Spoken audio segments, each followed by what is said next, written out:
Well, hello there. Good afternoon, everybody.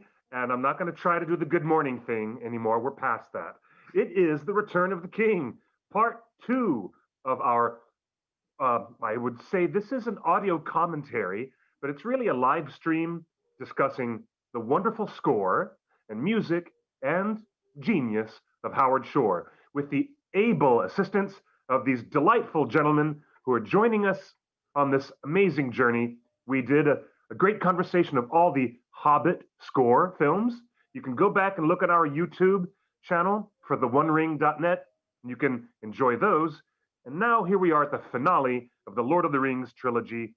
This is our score, Howard Shore conversation, and we're so excited. Yesterday, we had a brief little blip on the electrical grid. There were very high, sustained winds up in the desert valleys where we have all of our servers. And things got knocked down, but we're going to continue where we left off abruptly yesterday. We have two chapters to finish on disc one, and then we're going to switch to disc two of The Return of the King. So watch along with us, everybody, and quickly allow me to introduce myself and my guests. This is Clifford Broadway right here. Hello, nice to see you. Welcome back to Torn Tuesday, Torn All Day. And right here I have Jim J. Ware, and I also have Doug Adams, the guys who brought us the music of the Lord of the Rings films, an extraordinary volume, and the upcoming music of the Hobbit film trilogy. Excitement all around. Gentlemen, lovely to have you here. It's good to be back. Always a pleasure. No, too much mischief to manage, but we're going to do it. Everybody, look at your countdown clock. We are beginning our watch along at timestamp 1 hour, 51 minutes, and 10 seconds into The Return of the King. And it's basically the last two chapters at the end of disc one. We're going to start playing with the countdown clock, and then we're going to have to change discs and do it all over again. So here we go. Is everybody excited as I am? This is a culmination of so much musical knowledge and effort and cinematic brilliance. I don't know what to do with myself.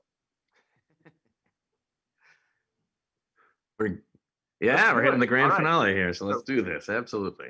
Put your disc in the player, ladies and gentlemen, and get ready for chapter 35, The Paths of the Dead.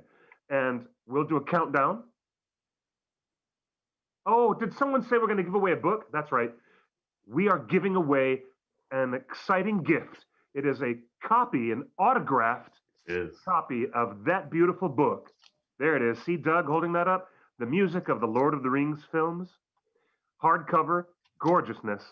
And if you want to win, we just want to acknowledge you guys for going with us on this musical journey. You can register in the YouTube chat. Throughout this broadcast, our producer is going to put in a link. You click on that link, go to it, and you can register to win. And we'll announce the winner, the lucky winner, later on this week in another day or two or three. So without further ado, I have to say it's time to begin watching this wonderful film. I'm going to say we'll start at 10, 9, 8, 7, 6, 5, 4, 3, 2, 1, play. So we should be right back into the paths of the dead. Right back. We're right back into the Haunted Mountain. We were just discussing yesterday the work and the instruments that Howard chooses and the orchestrations to make things seem otherworldly from beyond the veil. We know what a fascination Tolkien has with phantoms and spirits and wraiths from beyond the veil in his stories. So musically, where are we at with these creatures? Well, we discussed the sort of expansion of the percussion section yesterday. So there's a lot of Tibetan hanging gongs in here. There's a lot of bowed tam-tam, which, as Doug mentioned yesterday, is a Howard Shore device that pops up in quite a few of his other scores when he's trying to put across something creepy. It's all over David Fincher's Seven, for example. And we have some unique sort of choral stuff in this sequence as well. There's two choral texts. towards the end yesterday, we heard the Dim Holt Road, and very shortly we'll hear The Way Is Shut. That's all performed by male vocalists performing in a sort of very, very quiet, very ghostly way. You're not familiar with the bowed tam tam idea. Also, it's very literally what it sounds like. You take the bow from a string bass, the largest bow. Sometimes they do make special bows just for use by percussionists because it is not very good for the bow to be used on metal. But you take it along the edge of the tam tam, which is what many people, it's similar to a gong, the large plate of metal, and the friction from the rosin creates this wild screeching sound. It's very high pitched, but with a lot of low frequencies as well. So it's such a large piece of metal. So these are all sort of hollow metal tones, which of course is a very apt depiction of an army of the dead, armor that is inhabited by spirits, wraiths, as Cliff says. There was a question in the chat, who was signing the book? And that would be you, Doug Adams. Yes, I wanted to point that out. It's not going to be a Howard Shore signed book, although if you see him, I'm sure he'd be happy to sign it for you. But I will be signing the book for you. Yes. So good luck to everyone who enters the contest.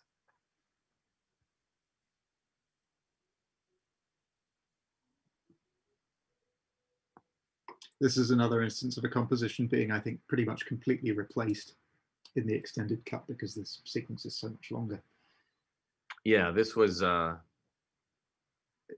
good amount of the extended edition scoring for Return of the King went toward this sequence because this is a very large, self-contained part of the film, part of the story.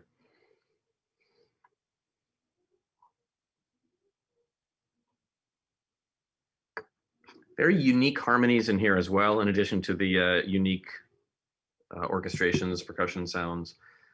The chords are just a little bit thicker and voiced a little bit more, a little less stable than some of the other writing. Yeah, it gets quite dissonant as it goes on. It does, but also maintaining that sense of sort of emptiness. Large spaces in the voicing of chords. You'll have grouped harmonies high and grouped harmonies low, with that middle section of the orchestra largely abandoned, which creates, you can even hear it right in here as you see that wide shot of the army.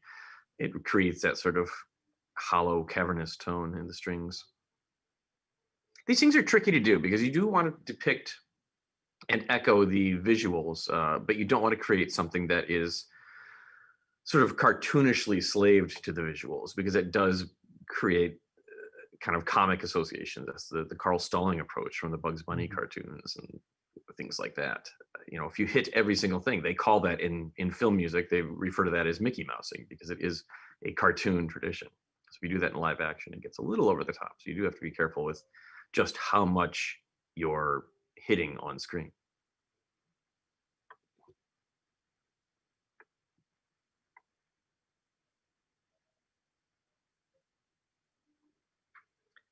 And if people are just joining us for this final leg of the journey, you can throw some questions at us. This is kind of our roundup for questions. You're not going to get a chance to do this tomorrow.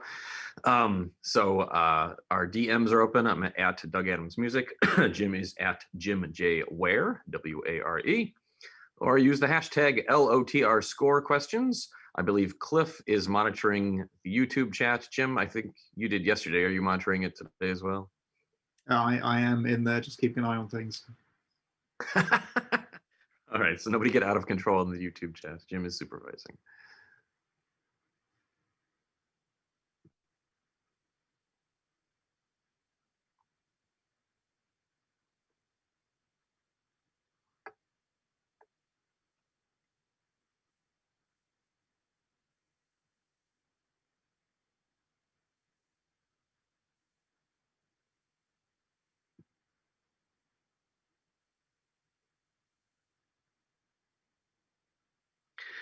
There's an effect coming up here. We have this avalanche of skulls and all that, and then coming out the other side of the mountain at the end of this, Howard has been using all these open, wispy sounds for the Army of the Dead, but as they finally decide that they are going to participate and they make that push out of the mountainside there, the entire orchestra is on a unison B natural, which is a very clearly a very focused sound and a very direct sound, sort of the opposite of what's been happening in here. So again, a nice way to show a little bit of motivation and development as these soldiers decide that they will fight. And we go from the open, cavernous sounds to a very pointed, directed sound. I always thought that would have been the perfect spot for the intermission.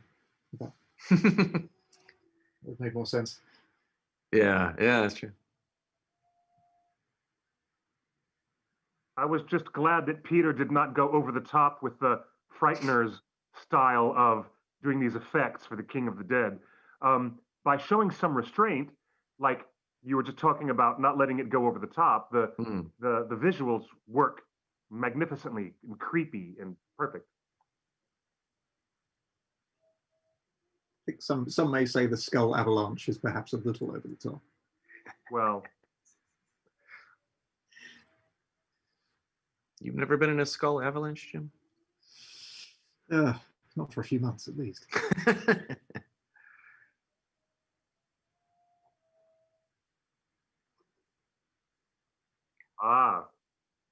Look who's here. So we this back to those hazy type of sounds. And there we go, just a unison pitch showing that they've decided to participate. And now we're into the Siege of Gondor. This is where things get pretty intense. Yes, they do. They do.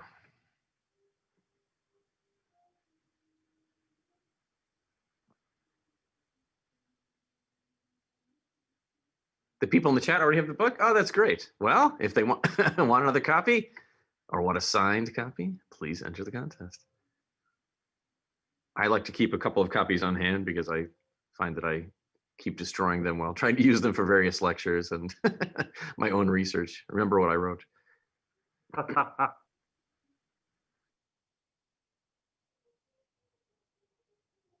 No, I have our producer asking what pairs best with the Return of the King. I have a delicious glass of Malbec here.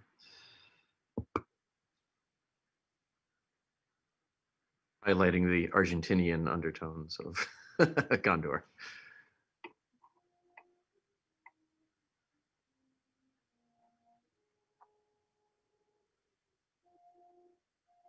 There are a couple of short extended edition inserts in this piece of music, I believe.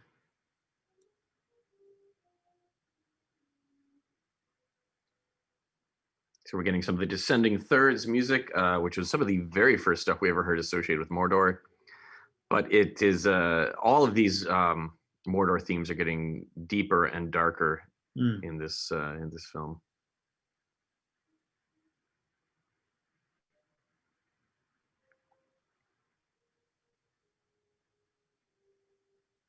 So this scene is not intercutting between different groups of characters far apart, but it is going to different parts of the city. So the tone is moving around quite a bit. But still keeping that through line, that's so important.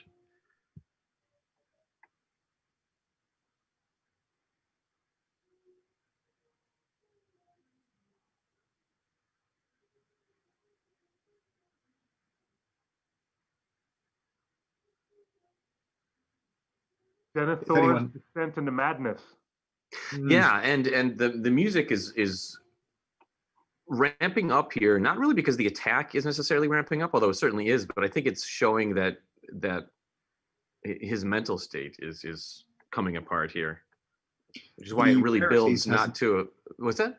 I was just going to say the Rarities has an interesting early take of this piece. Yes, it does. Which is effectively the same music. It's just sort of tweaks to performance and orchestration. Yeah.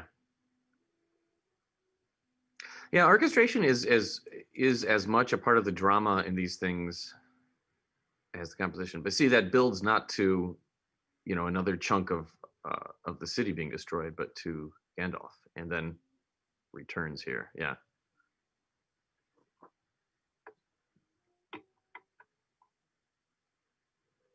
kind of funny that none of the Citadel guards move a muscle when Gandalf cracks Denethor on the head with the staff. They must not like him either. We get a little bit of the White Rider music in there, similar to the music when Gondor set out from Edoras.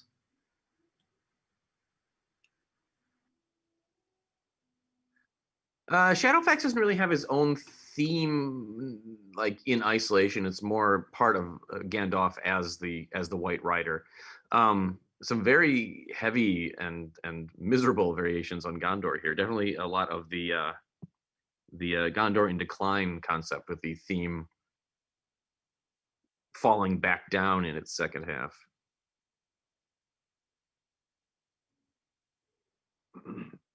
And we're going to get a theme that,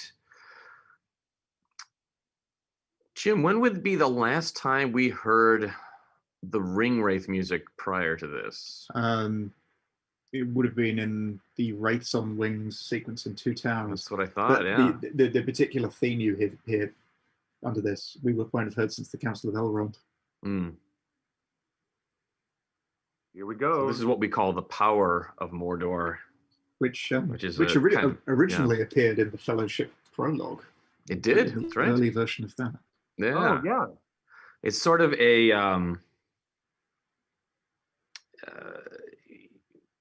almost a fourth age development of the Ringwraith material.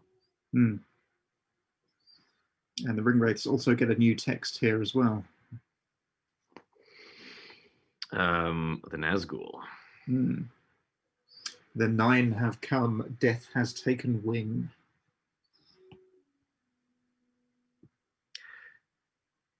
Yeah. Shreds of shadow torn from life, borne aloft by fell winds. This is a Philippa Boyan's text. So if you don't, if you weren't with us yesterday, what we're referring to as these fourth age themes is, as this story, one way or the other, this is drawing to a close the third age of Middle Earth. So these themes that, as I keep saying, they're associated with cultures and maps and eras and things like that. The third age themes are little by little being supplanted by fourth age themes. And at this point, you're not really sure which way that fourth age is going to go. So there are fourth age themes established for villainous characters, for heroic characters, for simple characters. And it's a bit of a chess match to see which will be left on the board and which will be swept from it.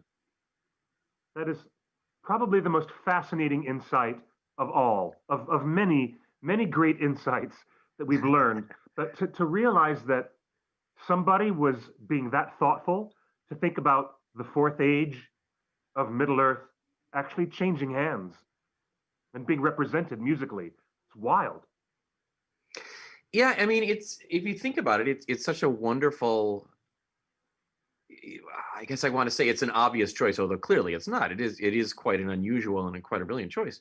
But wouldn't this story feel less interesting if you just sort of went back to where you started and la-di-da, everything's fine? It shows that however this story ends up, things have changed. The world has changed. That's how we begin the story, right?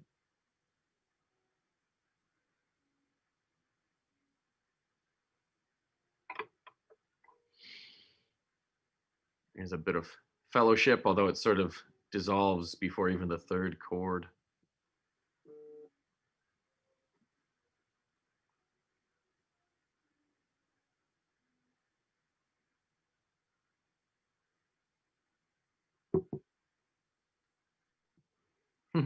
Very kind comment through Twitter. It's safe to say your work has helped me a lot in my own music theoretical development. Your book really ought to set a new standard for how score journalism should be done, and it's weird that it hasn't.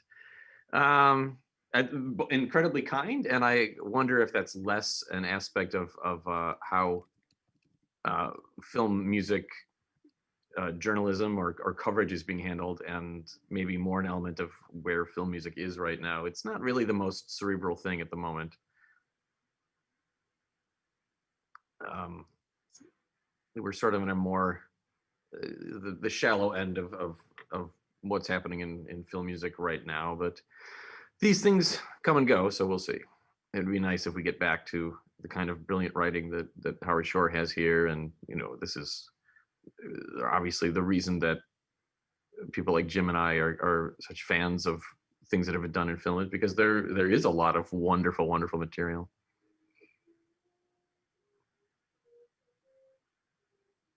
And people have bemoaned the death of film music, many times over. We're constantly saying it's over, only to be surprised that they find, somebody comes along and invigorates it again. So hope will these things eternal. always go in cycles. They do. Didn't everybody say that The Lord of the Rings was a return to an epic style of filmmaking not seen since 50s and 60s and things like that? Yeah. So That's the end of that disc, ladies and there gentlemen. we go. Yeah. The story continues on disc 2.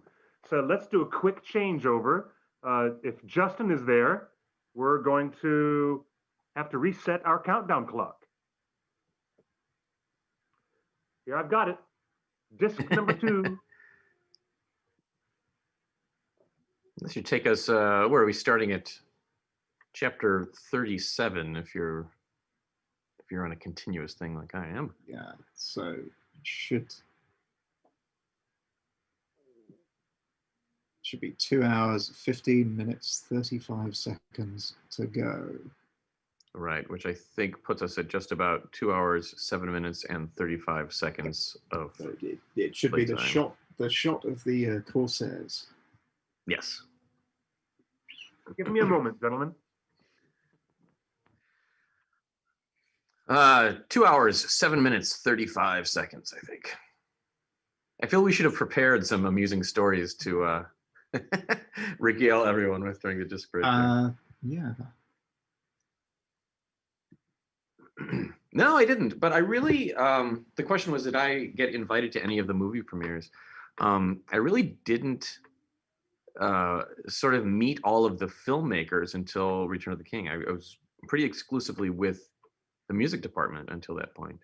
And really that was my music, my Lord of the Rings family, even through the Return of the King. But no invites for that. That's okay. They let me get into the making of, which for me was a far bigger deal. To be able to sit with the London Philharmonic as they perform some of these things, it's pretty remarkable.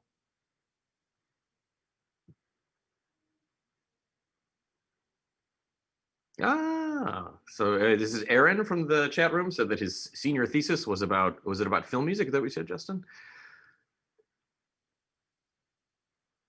The problems with temp tracking. Temp tracking in film music is where they put temporary music in, the filmmakers do while they're still making the film, and then hand it off to a composer and say, here, make something like this, which of course has led to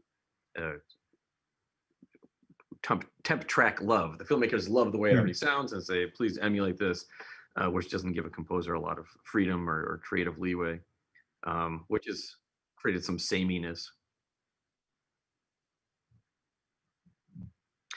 Temp tracking helped to get Shore the job? I don't know if that's necessarily the best way to look at it. The filmmakers were looking for temporary music, certainly, and used a lot of Howard Shore because they saw in his work a lot of literary adaptations, a lot of, a very unique approach to writing for orchestras and for voices and things like that. And I think they fell in love with him that way, but it wasn't like they were trying to hire people to do a Howard Shore-esque score and decided just to eventually go with Howard. So no, and the temp track was certainly not exclusively Howard Shore material. No, and at the same time, Howard was not asked to emulate anything he had written before because it was in the temp track. The problem with temp track is when somebody, you put a piece from JFK in your movie, and then everyone else really loves the way that piece sounds and has to write something that sounds like JFK. So you get dozens of films in the 1990s that all have a composition that sounds like the conspirators from JFK. That's where temp tracking cannot be so great. Last of the Mohicans, there's a question. Was that a temp track? I don't remember the details of that one. I do remember they hired 2 composers and didn't tell either that the other composer had been hired, and just then picked and chose what they wanted in the film. I don't remember. Was there a temp track issue with that one that you remember, Jim? Not off the top of my head, no. They're very made well. If the question was what was Last of the Mohicans used on the Lord of the Rings temp track, I don't know off the top of my head. No. But I'm not sure how much we can say about the temp track, but there are certainly things in there that people probably wouldn't expect and may not be familiar with. Yeah, but this is not one of those instances where it much matters what the temp track was, only because there was no requirement of Howard Shore to emulate the temp track. Filmmakers always like to put music in it. It helps them give it's the same reason that people will write with music in the background. It helps give things a little shape and impetus. But it's not really a problem as long as you don't tell the composer do that. If the composer is still given creative free reign, that's fine. Well, now, I you have some very home powerful probably has composers their that refuse to disc listen to temp tracks. in their Blu-ray player. And gentlemen, everybody, where you're sitting, you're ready with the next chapter of the film, ready to go forward? Yep. Yeah, something I did just spot in the chat. Cecilia has arachnophobia and never ever watches the Shelob sequence. So we should probably have a spider warning just before we get there. We'll warn you as it gets closer. Saw that. I wanted to tell poor Cecilia that there's lots and lots and lots of poor people who had no idea Peter Jackson was going to do that to them in this movie. I once spent time in a hospital after being bit by a poisonous spider, so I completely understand the aversion to spiders. Absolutely. Yeah. Jim, maybe once we countdown clock and a timer ready to go, Justin? All right. I was gonna say, Jim, maybe once we restart here, since we were talking briefly about temp tracks, why don't we get into the long-standing Dies Irae question as well, so if we can sort of squeeze that in as a connection to why not? temps and references and things like that. Yeah, we'll cover it once and for all. Very good. Here we go, ladies and gentlemen, boys and girls.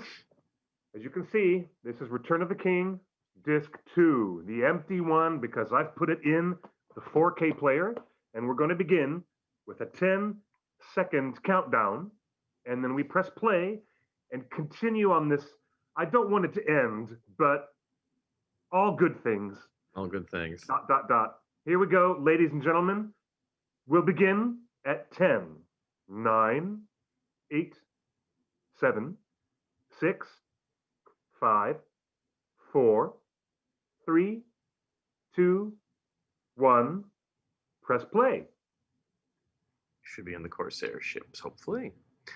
So I'm going to take a question off Twitter here quickly, and this will lead us into that discussion I've just mentioned. The question was, does the Witch King / Orcs of Mordor theme ever actually refer to the Witch King? And I don't know if refer there is meaning in terms of choral text or anything like that, or does it accompany them? I don't know that there's any choral text that specifically refers to the Witch King, although I will say the last lines of the choral text refer to "He will eat it all, eat all the world." So it is debatable that maybe the Witch King, it may be Sauron, but I think that's about as close as that direct connection gets. Here comes our army of the dead. There is another text slightly later on which does specifically refers to the Witch King. Right. Yeah, I'm just referring to the scene that we just finished up. But yeah, there is a more Witch King specific text coming up later. There is. Soon to be a spider warning for those arachnophobes in the audience. So the question I was referring to earlier was the question of the Dies Irae. Dies Irae is an ancient plainsong chant that is most famously quoted by classical composers, but has made its way into a huge number of film scores as well. It's sort of an inside joke with composers. Everybody loves to quote the Dies Irae as a reference to the Day of Reckoning or bad times or Armageddon or things like that. I'm trying to think off the top of my head film composers who have outright quoted it. Goldsmith did. Elliot Goldenthal has quoted it. John Williams has. Bernard Herrmann. John Williams is still debatable. That's another one where he's never actually said it himself. That Close Encounters one is kind of on the nose. Well, the issue then becomes, and this is what I was sort of hinting at, is for my personal standard, a composer has to sort of acknowledge it, because otherwise it is a very common shape. Minor 3, 2, minor 3, 1. It's a very common shape in a lot of writing. It's an easy thing to hit upon accidentally, I suppose. Right. I think Danny Elfman has done that a number of times. Mars Attacks, the Making Christmas song from Nightmare Before Christmas, they all sort of use that shape. That precise shape is nowhere in The Lord of the Rings, and I think people often assumed that the descending third was sort of an unraveled reference to it. I can say definitively that it is not. Howard Shore did not intend to quote the Dies Irae. The Dies Irae is part of the traditions and histories of the world in which we live, not Middle Earth. So it really would not make sense as a point of reference. But certainly he did not quote it. So you can say that definitively. It's very amusing to me that there were a lot of early analyses of Howard's work around the time of these films and scores being released, and people would sort of start with the assumption that it had been quoted and go on for another 50 pages past that. And I kept wanting to shout, it's not being quoted. He does not intend to quote that. This is probably the time to give a spider warning.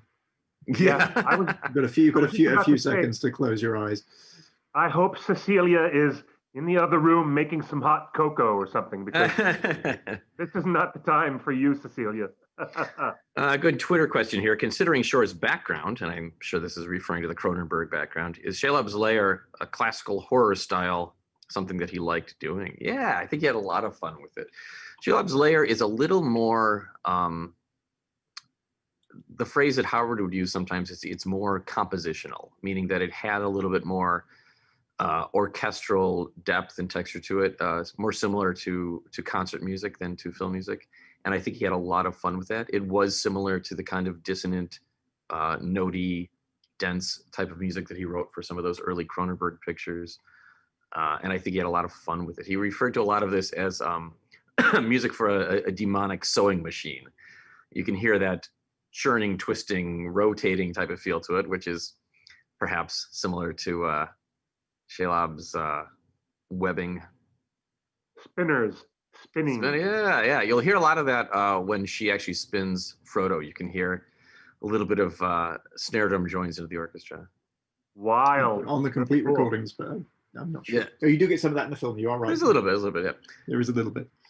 Now, here's a great moment. We're going to get a tiny bit of the Lothlorien theme as he hears Galadriel's voice. This is the theme that began almost having a sense of danger and mystery to it. You know, in the beginning of Fellowship of the Ring, and certainly when they get to Lothlorien, you're not really sure if these elves are all that friendly. It's a little standoffish. But as we get to her theme soon here, it suddenly becomes such a friendly element. And there isn't really a lot that has changed musically. In fact, it's perhaps voiced more lowly in the strings than it usually is. But it feels very warm after all this spider music. I think it's the only time you hear the last phrase played on tuba, though. Ah, maybe.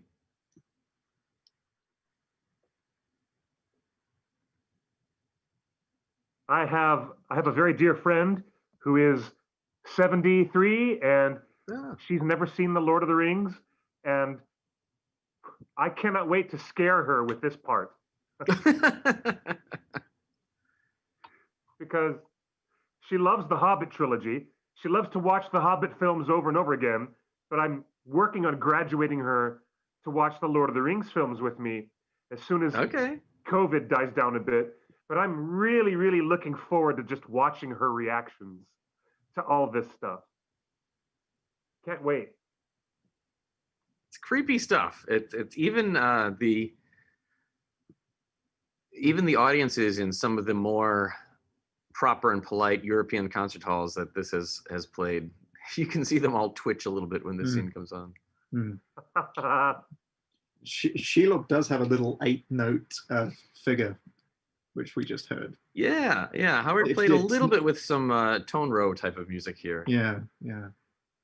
So if you're familiar with the composers of the Second Viennese School, or sort of doing some of their most notable work in the mid 1900s, it's a little echo of some of that. Not classically dodecaphonic, but certainly gestures in that direction.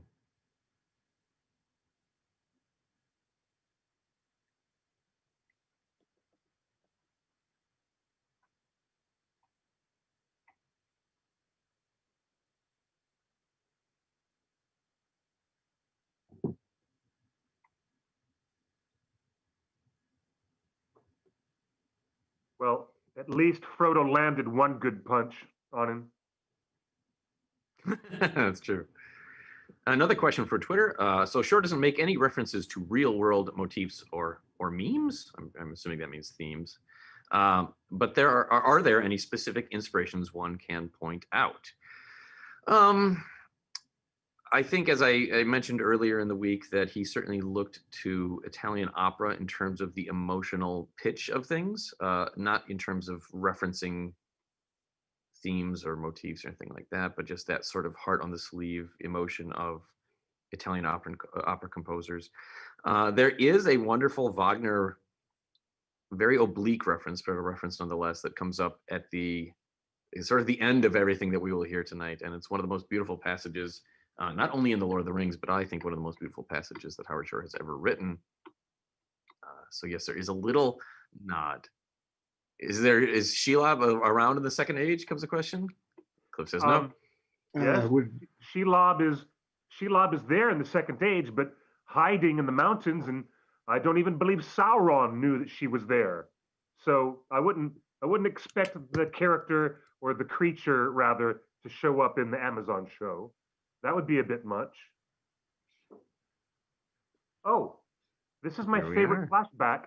Well, it's not really a flashback, but it feels like one.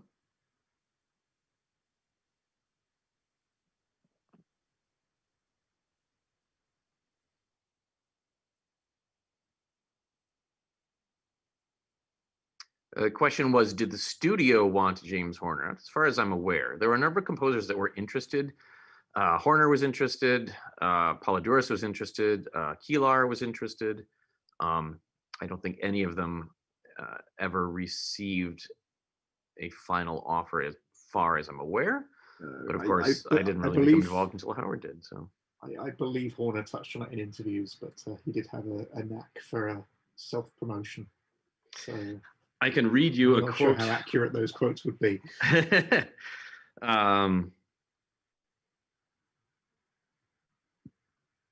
According to Fran Walsh, this is a quote from the music of the Lord of the Rings films. It didn't. This is by Fran Walsh. It didn't take us long to realize we had fallen in love with Howard's music. He was our first and only choice to compose the score to the Lord of the Rings.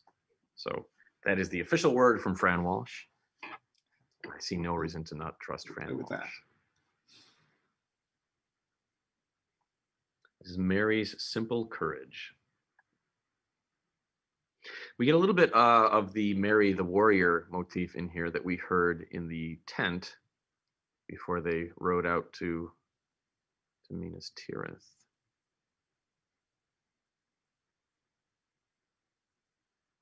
Jim, is this an extended edition scene? This is, right? It is indeed. Yeah. Quite how no one manages to spot AO in there, I don't know, but we'll overlook that. There's a lot of long blonde hair. It just blends in. A question from Twitter again. Is there anything in your book you've changed your mind on or wish you had included? I would love someday to be able to go back and touch upon the things that became more important thematic material thanks to the Hobbit scores. I think it would be wonderful to do a full Music of Middle-earth book at some point that could draw those connections out as well. That's something that we've talked about a few times, perhaps in terms of doing something digitally or a combined omnibus edition. Who knows? Nothing is off the table. Jim, there's a question for us on Twitter. Doug/Jim, are these watch-alongs for Hobbit and Lord of the Rings the first time you guys have gotten to comment together at the same time on these movies? Sometimes we sneak out of the live projection to a local watering hole and say, what part do you think is showing right now? Does that count? Yeah. No, I can't remember the last time we actually sat down and watched one of these things. No, I mean, usually if we're at a It was performance, it's in public, so it's a different situation. It is. We do tend to duck in and out sometimes. Yeah. And that's not to say that we don't even want to sit and watch these things, but sometimes if you do them 4 nights in a row, by the 4th night, you want to stretch your legs a little bit. Such things happen. You do, and sometimes it's nice to watch them from a different perspective. We sort of stood at the side of the stage at Lincoln Center and various other concert halls just to see what's going on behind the scenes. Were you with me at Lincoln Center where we sat behind the screen and watched the entire movie inverted? Yes. Okay. Yeah, that was definitely a different that probably perspective. was the last time then when we watched Fellowship backwards. Or it may well have been. Yeah. What did you see when we were at Ravinia a few summers ago? Ravinia was Return of the King. Okay. That year.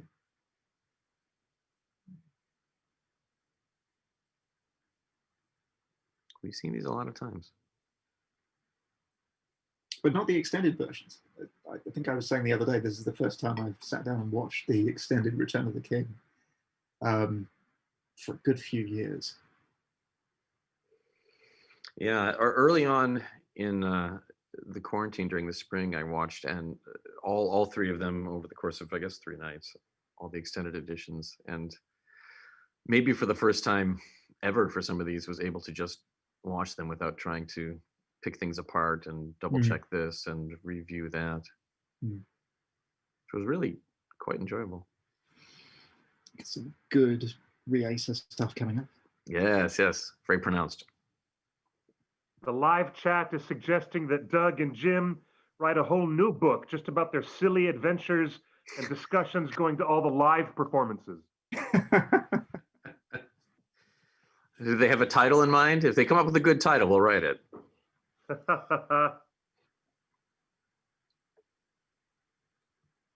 You could write an entire book just about our adventures in the Sea Bar in Lucerne. to be released after our deaths. This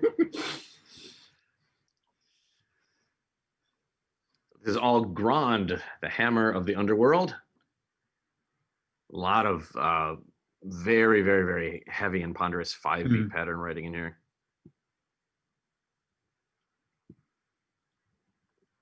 There's that Rieta. Evil of the Ring. Which is interesting. The ring is nowhere near here. No. The ring right now is back in Shelob's lair. I was just going back to the concept of themes being combined. I was going to touch on that. There is a figure that's a combination of the history of the ring and the evil of the ring that pops up a few times in the second half of this. Yeah, we brushed by that a little bit yesterday, that hybrid themes do become a big element of this. All right, spoiler warning once again. Spoiler warning. Yeah, cover your eyes. There's a little music for this sequence here that's not in the final mix. I think the silence here plays quite well. I think the music is maybe a little over the top.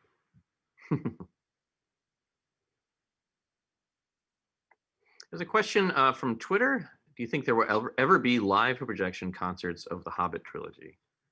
I didn't think there would ever be live to projection concerts of the Lord of the Rings trilogy, so I'm probably the wrong one to ask, because here comes that sewing machine music, by the way. You never know until you know with these things. All of these properties, the rights and the technicalities of getting the work done, it seems absolutely insurmountable until the day that it's surmounted.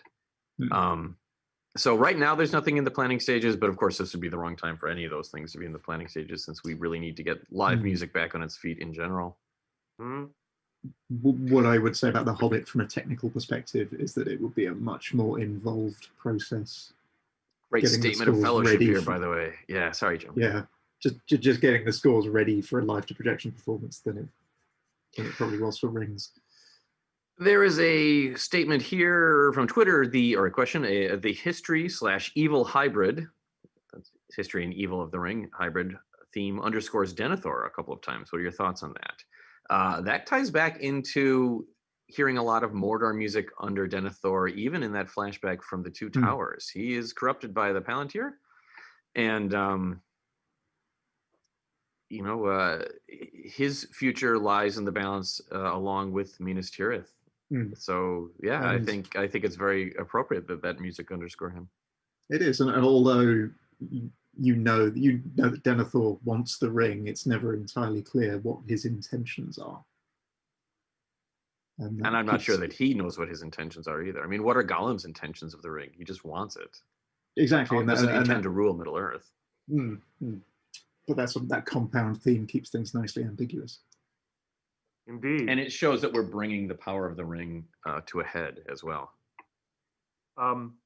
There's a gloriously brief, beautiful mention of the Fellowship theme when Samwise appears with the file of Galadriel. Yes. In that moment. There is also a version of this composition that does not have that. Yeah, those are the type of discussions that Howard would often have with the filmmakers. How, what moments do you want to really lean into dramatically? You can very subtly introduce Sam there with the file, or you can give him a big heroic fanfare. What plays best with the context of everything else that's going on? And it was nice to give Sam a big heroic entrance here, and he's going to get another heroic entrance a few scenes later. You see it argued all the time that Sam is really the true hero of these stories. So he is. In fact, that was one of the very first essays that I wrote when I was brought on board as an early writer 20 years ago for the OneRing.net. Very nice. I wrote a piece which has, I think, still stood the test of time, that it's all about Sam, the whole story, right up to the very end where he says, "Well, I'm back." It's all about Sam, really. We can discuss this another show. That'll be our third book. Yes. But as much as I disagreed with Frodo sending Sam away on the stairs, I understand the payoff here. The payoff, cinematically, is tremendous to have him come back like this. I get it, but... some truly heartbreaking music beneath this as well. And I know we've mentioned this several times, but again, what a great example of scoring dialogue. Monologue, I suppose, in this case.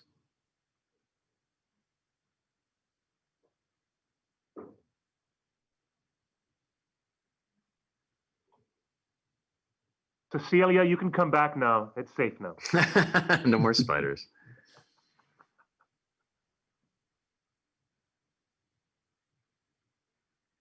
The question is, was Grond in the Second Age? And no, it was built in the Third Age, specifically for the Battle of the Pelennor Fields.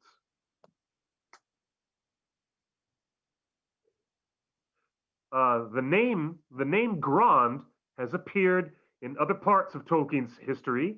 Specifically, we can get to that on another show, but sometimes even the word Gothmog is used by Tolkien in the Silmarillion and in the Third Age as well. So yeah, sometimes there are reoccurrences of these names.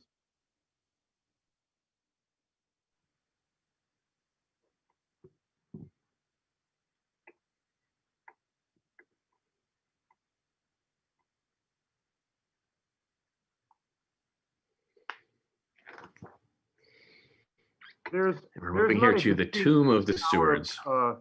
I'm sorry, Doug. Is there a distinct Tower of Cirith Ungol statement? Thematically? Yeah. No Cirith Ungol theme specifically. There is. It's sort of a part of the existing Mordor music.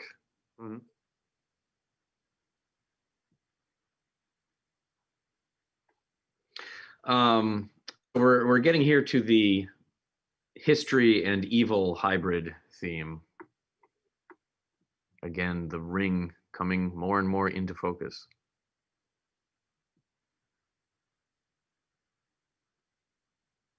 And perhaps explaining more here the character of Denethor than the films themselves do.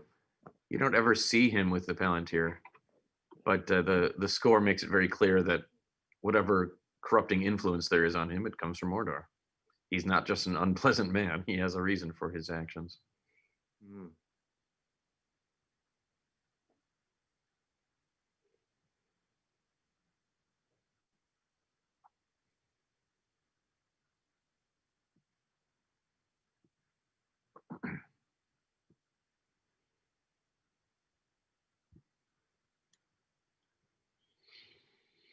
And I think we're getting into the text here on the fields of Pelennor.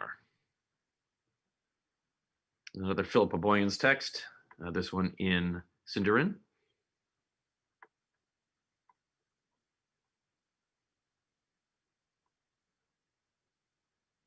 It's an interesting texture. It just cuts through all the sound effects very effectively. Yeah, not unlike, at least conceptually, not unlike the fall of Gandalf in Moria. Mm. By the way, if we have any filmmakers out here, this is how you can mix music against sound effects and let the music dominate and still get an incredibly poetic effect. It doesn't always have to be the sound of swords and wargs and what have you.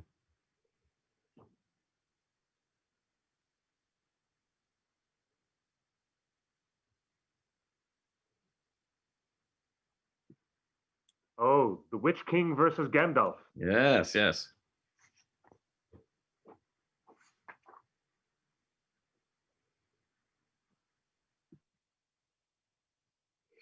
This was not in the theatrical edition either.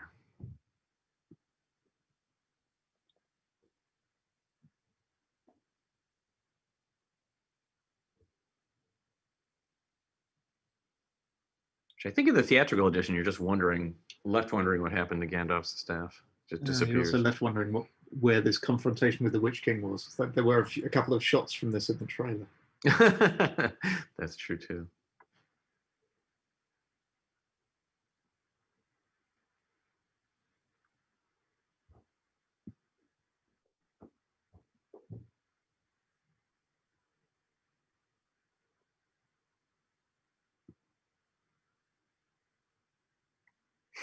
We're hearing the horn there, which reminds me that there's another horn coming up later that I'll talk about, just because it's something that always distracts me a little bit.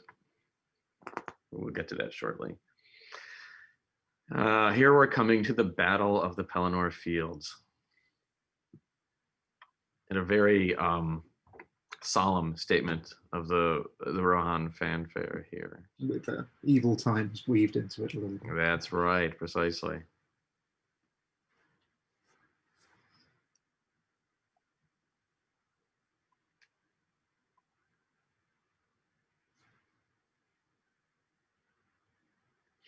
Howard Shore's quote on this one, when they finally see the city, it's in ruins, burning with thousands of orcs inside. The music plays to the devastation of it, but then slowly they get up the will to fight. Part of what we did every year as these films would come out, I would go to Howard Shore's office and we would do a viewing / listening of the theatrical version of the film, and then the following year do all the extended scenes as well. But during all of that, I kept, if anyone remembers mini disc technology from back in the early 2000s, I would bring a little mini disc recorder and just, it was kind of like what we're doing here, except I would sit with Howard and watch the films and comment as we went. And that's where a lot of the quotes in the book would originally come from, or eventually come from, excuse me, as I had these unofficial commentary tracks with the two of us watching these things.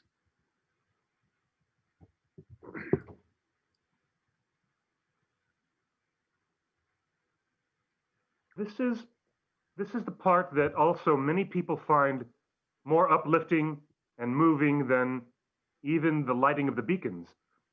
Can you imagine? It's remarkable, yeah. Yeah, can you imagine how Howard felt that he had to write music to match these insane visuals? I just can't imagine his mind space trying to do this. Keep playing the track, as Jim said yesterday. This is a very good question. Just came through on Twitter. What would you say is the theme that developed and changed the most as Howard was writing the scores? I wonder if that means conceptually or just in terms of its development. You could certainly argue that this music we're hearing right now went from a tiny moth to this. The nature theme probably does, at least in terms of scope, change the most throughout the scores. It does.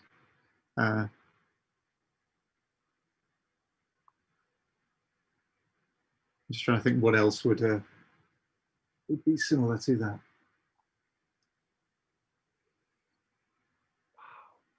Did he write all this on paper and pencil, as someone in the chat just said?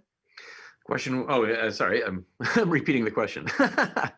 Yes, he did write all this on paper with pencil, Yep. and then orchestrated it in pen after that. Yeah, if you have the book to hand, there are a few pages from his sketches in there. And that continued all through The Hobbit as well. The Hobbit was all written by hand.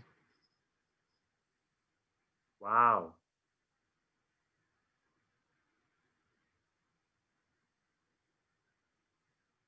I made a reference back in Fellowship when we saw the eagle, some of those chattering triplets in the brass, that wouldn't really be a style that we would hear until the end of The Return of the King, or the last chapters of The Return of the King. And as you can hear that incredible charge there, those types of brass fanfares are now back into the texture of the score. So much from Fellowship is paid off in this score. It's absolutely remarkable. I mean, the whole Gondor theme really is part of the Return of the King score. It's not really a focal point in either of the first two scores, but you're given just enough that when it shows up here, it feels both like a development and like a payoff. It's really the structuring of these scores is really kind of without parallel in film music. Well said.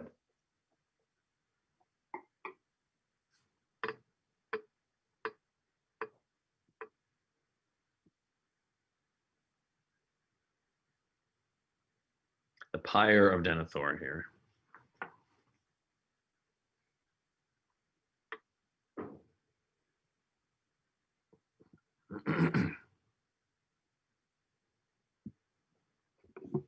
I know it's a selfish comment, but I do often remark how fortunate I was to be asked to be involved with something that there was so much passion and talent and dedication and everything just all in the right place at the right time, and then to have such wonderful people to be involved with.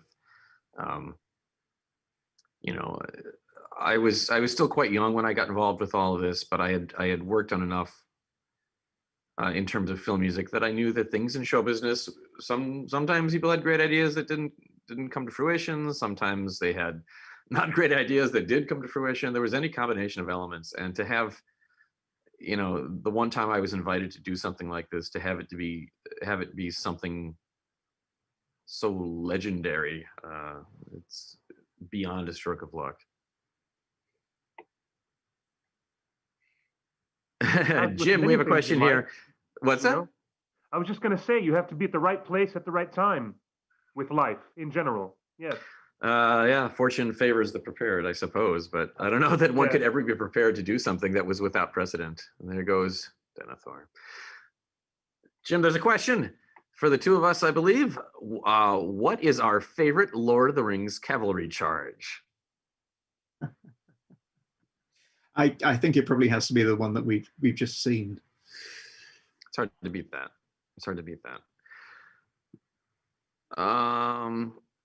Oh, there's a question here about Sir James Galway, the wonderful flute player who will show up in this score. The question is, what was the decision behind... Oh, wait, I'll come to that in a second. I want to not interrupt our big moment here. I'm always distracted by this horn that he blows because it almost... It almost quotes the Rohan theme, which is always very confusing to me. Oh, Yeah, it sounds like it starts to. We're going to hear a timpani figure here that is, yeah, that D A D A D A. It's similar to some of the timpani writing that you hear in Osgiliath. Hmm. So there's sort of a nice connection there. So the James Galway question: what was the decision behind Sir James Galway playing the tin whistle in this film and not the other two? I assume from his mature and developed tone, it works to complete the trilogy in some ways. Yes, that's absolutely right. The same reason that they had Renee Fleming do a lot of the vocal performances on this score. Moving into more mature, polished tones as the end of this age sort of draws nearer.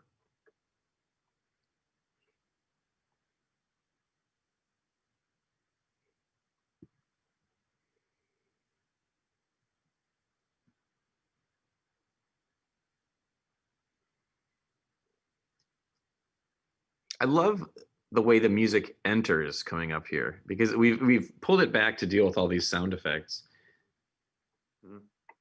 This is a great example of something you probably can't compete with musically. No matter what you do with the mix, there's such heavy sound effects in here. So better to stay out of the way.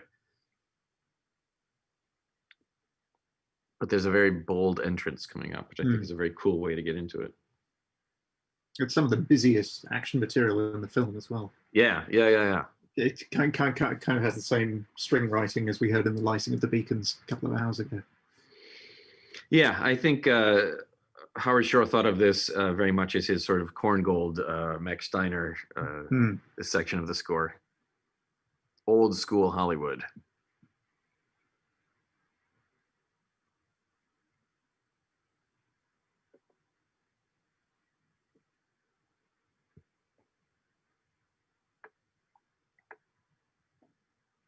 it's There. just Sort of burst into the scene there with that nice cymbal crash. there. It And is. Yes. yeah, as Jim says, very busy, dense music here. So they let the sound effects take over everything for the first part of this attack. They're really letting the score shine here.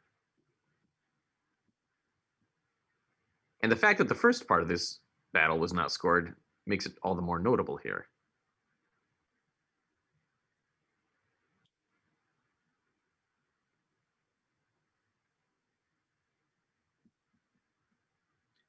Durnhelm in battle.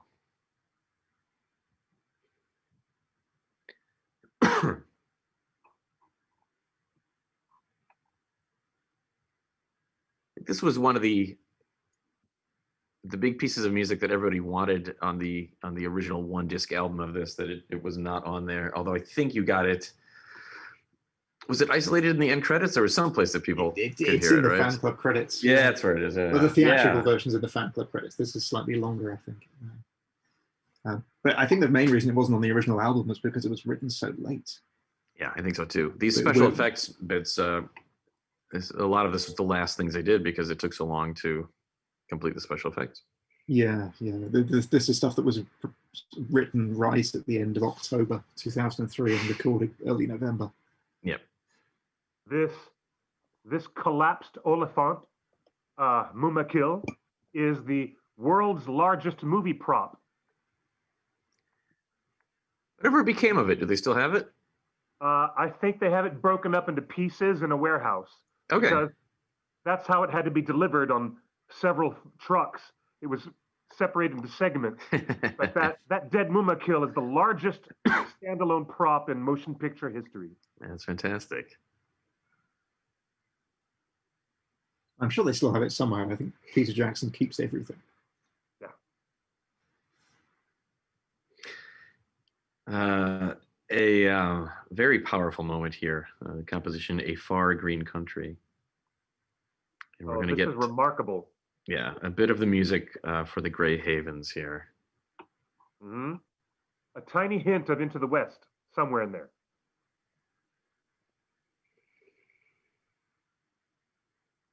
Yeah, it's an absolutely beautiful. All these suspensions from the fourth degree of a scale to the third degree, which always evokes that sort of plagal amen chorus type of sound. It's just gorgeous.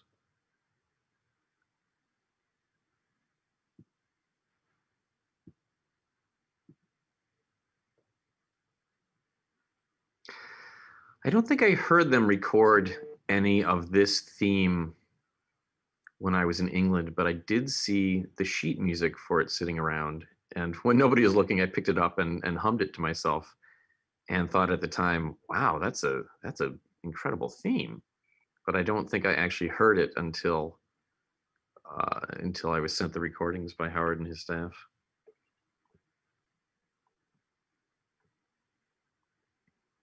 On a side question, what is the name of the software that is used most frequently for scoring, for converting to final notation? And then, of course, the process involves writing other lines of instrumentation for other instruments. It's such a complicated process, isn't it? Yeah, I mean, there are notation programs that are very similar to what you would think of as a word processor. They don't really change the job. They just find a way to engrave things without having to. These things would be copied by hand in days of old, and that takes a lot longer. So the two most popular programs tend to be Finale and Sibelius. Dorico is catching up these days in popularity. I think Alan Silvestri uses that. I think he used that on all his Avengers scores and all that. But those are sort of the most popular. I believe all the Lord of the Rings scores were done with Finale. And then I think that the live for projection, maybe they went over to Sibelius for that. I can't recall off the top of my head. It might have been still Finale at that point. This is the Witch King choral text here. This is Angmar.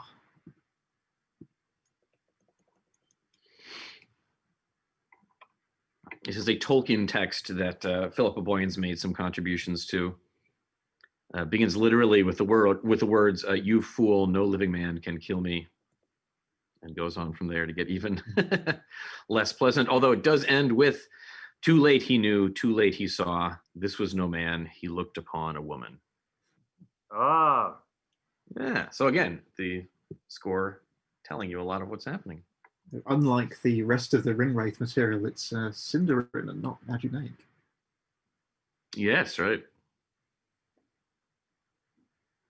Question says, oh wait, a great quote of Fellowship here.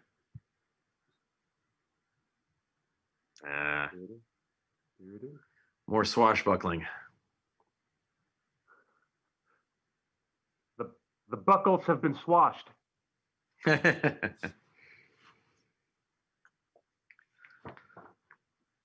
The question was, this goes back to the Grey Havens music. In your book, you say the Grey Havens theme is, quote, woven omnipresently through the musical fabric of the scores.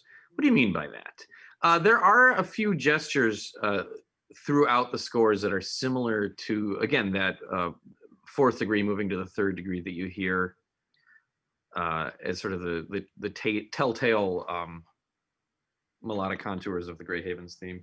It's not one of these things that's quoted throughout the score that finally comes into focus. It's sort of built off of gestures that you hear elsewhere in the score.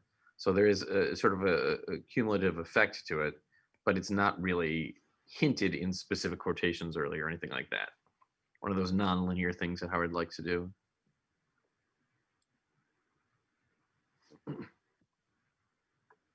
Now, the Gondor theme. Listen to the second half of this theme. Here it is. Coming up shortly here. You'll hear that the theme now begins to ascend again. Gondor is no longer strictly in decline. It is it's reclaiming a bit of its past, of its former glory. So the end of that theme, the second half of that theme, will now come back and rise. Yeah, the theatrical cut has a much clearer version of that. It does.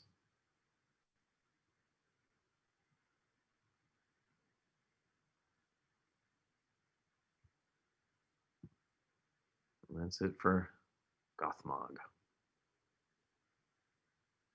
And some more. More Korngold Swashbuckling. / Steiner, yeah.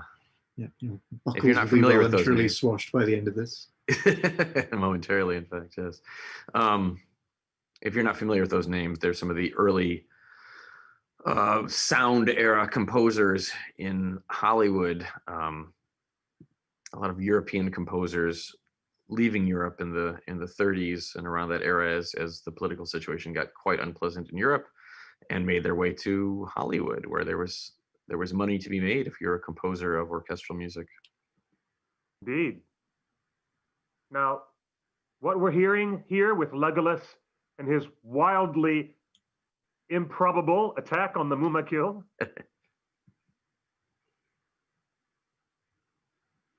The strings are doing a lot of the heavy lifting there in that sequence. Yeah, doing a lot of very rapid runs, 7 notes on a single beat type of thing, doubling every note. So you're doing, bowing each one twice to get that very rapid, exciting tone. Gimli, of course, not having any of it.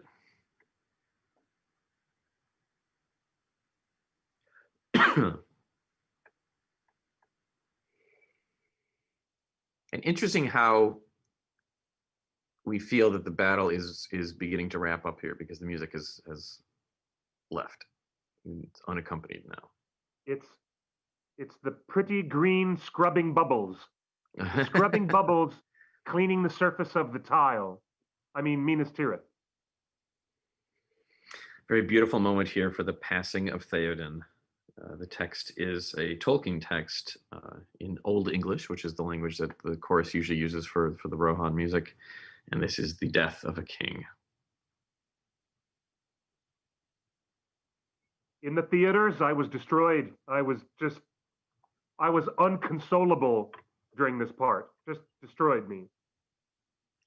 Yeah, the text is quite beautiful too. It adds another element to it. It ends over death, over dread, over doom lifted, out of loss, out of life, unto long glory.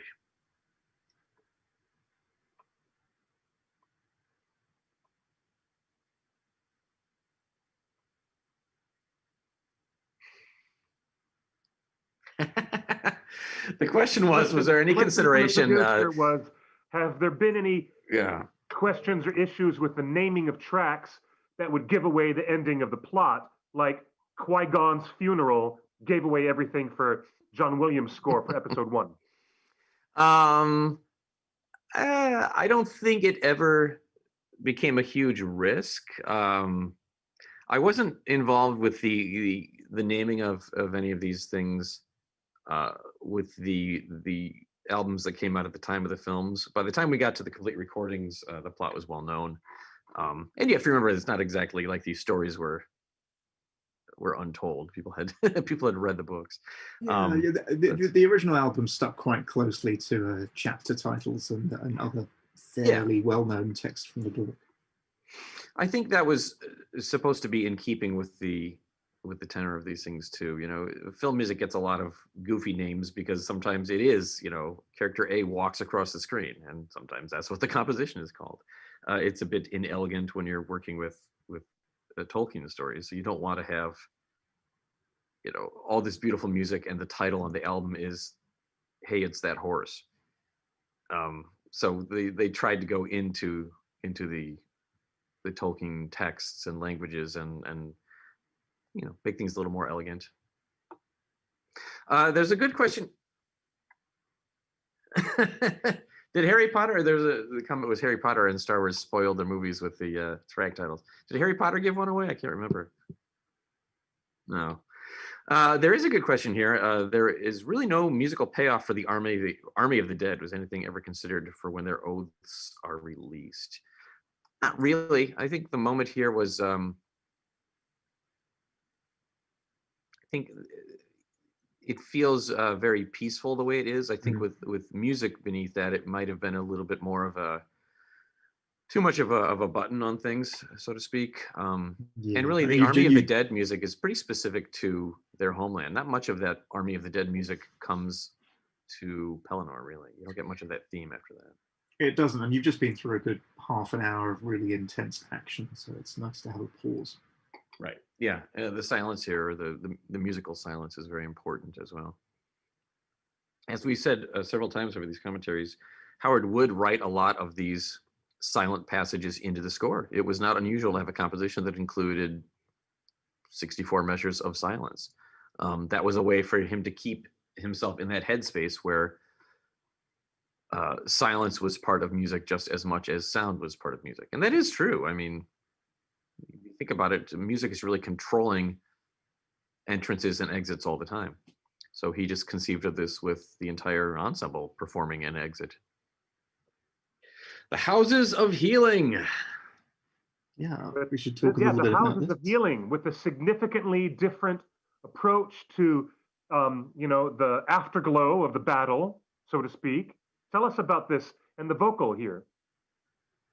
Well, who do we hear singing, Jim? Well, the vocalist we hear here is Liv Tyler. Correct. Yeah. But this is music that was originally composed for Elsewhere, right? This music was originally composed for the Two Towers. This is Liv Tyler singing? This is Liv Tyler singing. Yes. Kidding me? So this composition was originally written for the vision she has of her future son when that footage was originally in the Two Towers. And Howard Shore wrote a different composition for the Houses of Healing, which, if you stick around for the fan club credits, you'll hear later. But the filmmakers made a decision to finally use Liv Tyler's piece here, and that's what you'll hear now. This is another unusual instance of English lyrics, modern English lyrics, being used in the score. With a sigh, you turn away. With a deepening heart, no more words to say. You will find that the world has changed forever. And the trees are now turning from green to gold, and the sun is now fading. I wish I could hold you closer. So interestingly, those words were originally conceived as a mother singing to her son, and sort of became transplanted to a burgeoning relationship between Faramir and Eowyn.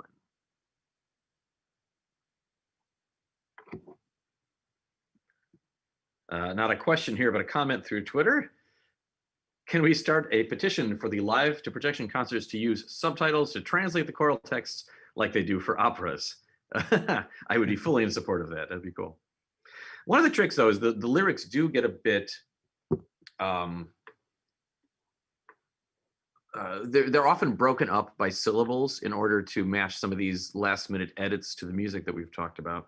So sometimes you're not actually getting the entire Sindarin or Khuzdul word. Sometimes things are broken up a little bit.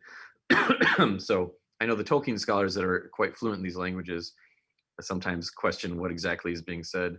And that's part of the reason why. You're not always getting the entire word. But it would be nice to publish some of these things. I've tried to squeeze a few of them into program notes here and there. But anytime you start setting things in italics and separating prose in the middle of family-friendly concert notes, that's a good way to get asked for another draft. In the live chat, one of our fans is saying that Liv Tyler actually recorded a bit more found in the rarities. That's correct. How nice of them to mention. There's more of that song that was originally recorded, and it is on the rarities disc that we put with the book, so you can hear that. The only time I will appear on an album with Liv Tyler. I'm not singing that song. I'm just talking at the end of the album. There's a few different versions of that. I think the version on the rarities is certainly the most complete. Yes.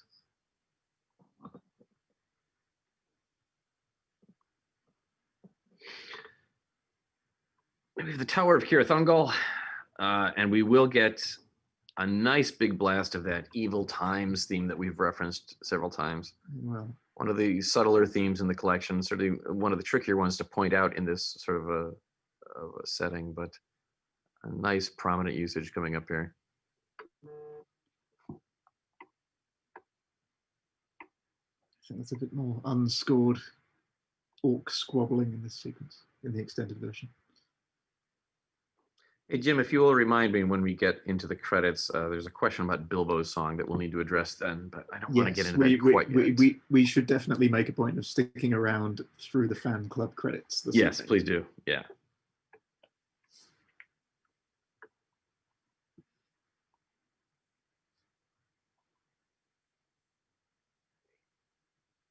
We're getting some good questions about that from Zachariah right now. Zachariah promises this is his last question, but please don't feel the need to stop asking questions. Keep them going. You've got good questions, Zachariah.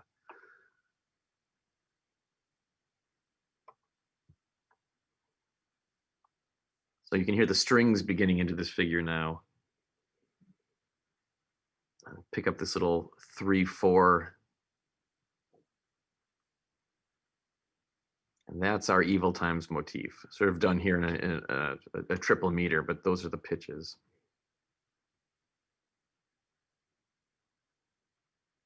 And a little bit of history of the ring on top of that. You just hear that sharp 4/5 figure, just enough to reference it. And a brand new setting of the Shire theme coming. Yeah, maybe the most heroic the Shire theme ever sounds in these in the Lord of the Rings scores. Indeed.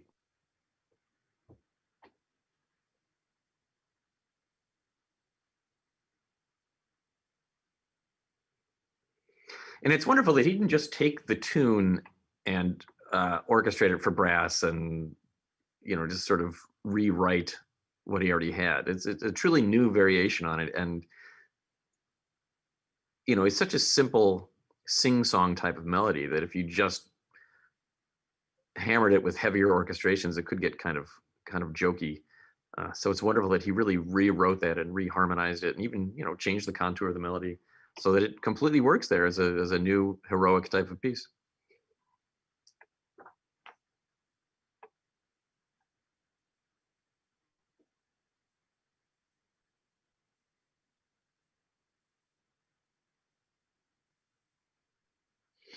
We'll get a little bit more of Evil Times coming up here. This is probably the scene that most clearly draws that theme into focus. And then we will get back to some of the journey, the ring quest themes, the journey there.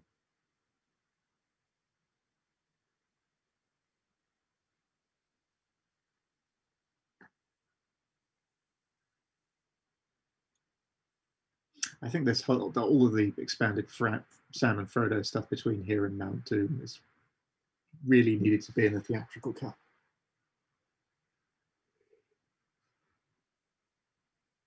Yeah, there's we're really in the home stretch now with the score and the storytelling. This is all very essential, I think.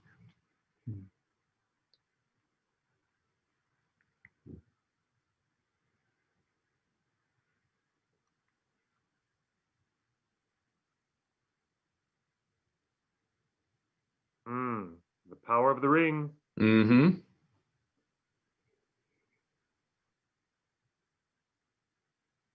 Is that the scene where Sam had a sort of vision in the animated version? I'm trying to remember. I haven't seen that for a long time. Yes, he had an entire self-involved dream fantasy about what Samwise the Strong would look like and his rule over Middle-earth. Professor Tolkien indulges him this moment of bizarre fantasy with the ring's influence on him. There's a little bit of that journey there, music.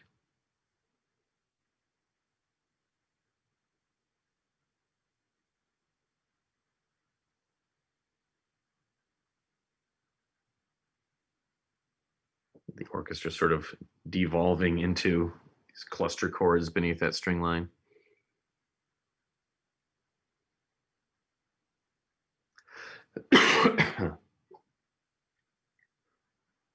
I think a lot of people expected Sam and Frodo to get this far by the end of the Fellowship of the Ring, at least. That would have been quite a briskly paced film. I mean, he actually says, "We finally made it to Mordor," and the audience is thinking, "Yeah, finally."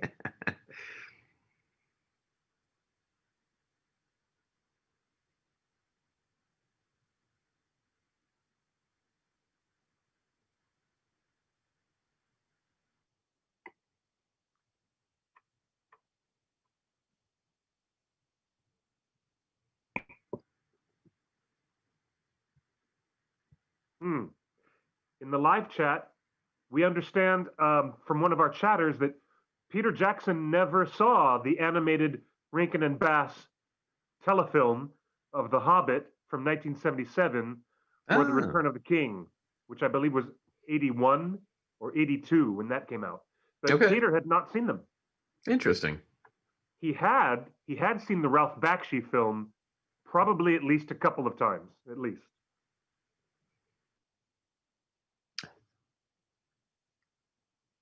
I think the animated Hobbit was the first thing I ever saw as a kid. Although, and I may have mentioned this during the Hobbit commentaries. I think it took me a few years to get through the whole thing. It would come on every springtime or something, and each year to get a little braver to make it more into the story. But I think it scared me when I was little. That was my first time as well, ever experiencing it before I read it. Ah, Me too. that lizardy version of Gollum was terrifying. Yeah, yeah.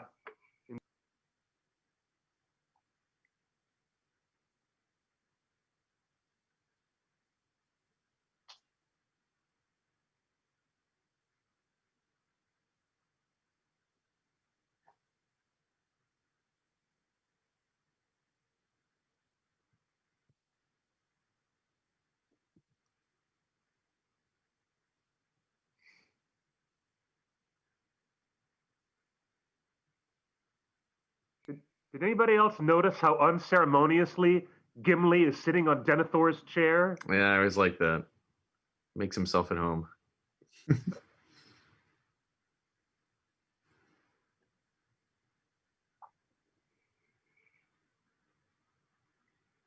Now, is this meant to be the Palantir that they found at Orthanc, or the one that Denethor had? No, this is the one that Gandalf brought with him from Orthanc. Okay, that's what I thought.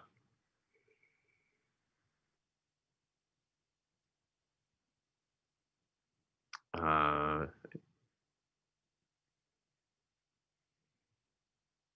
no. Well, that was never shown in The Hobbit that they found one, but some eagle-eyed fans have seen a Palantir-shaped object on one of the statues at Dol Guldur, but the Hobbit films do not reveal Saruman or anybody getting a Palantir, although it would I have did been. when I saw them. Yeah? Yeah. You really? Yeah, he did. Yeah. Yeah. Yes. Yeah.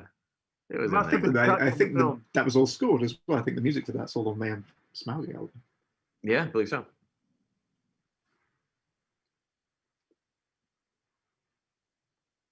Uh, so there's a great statement of the Gondor theme. Yeah. Little Rohan tag on the end. Yeah, exactly. Combining the forces. We have Asea Aranion, another song. This is sung by Sissel, a Norwegian singer. Fans of James Horner's Titanic score might know that name. She also did a lot of the singing on the early performances of the Lord of the Rings symphony. Jim, I think, did you meet her in Chicago with me? I forget. No, I don't think I did. I did see Okay. her perform the symphony in London in 2004 with okay. Howard conducting, I think. Okay. At the Royal Albert Hall. Yeah, I only met her once. Very, very nice. Very talented performer.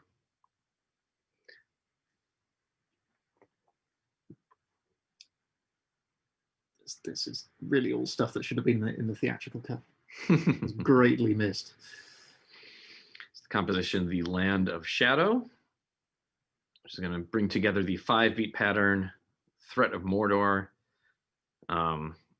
sort of into a hybrid type of setting. A little bit more from the Journey There theme. Mm-hmm.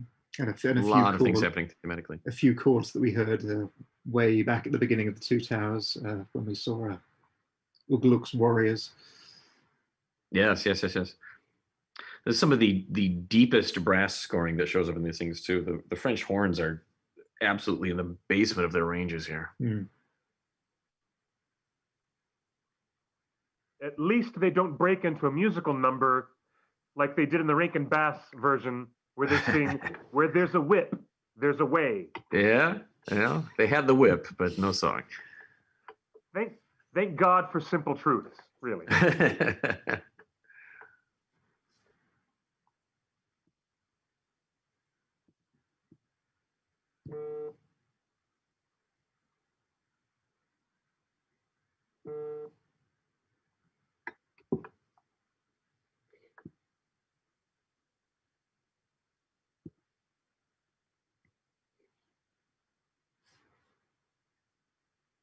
Now we know orcs are into nose piercings.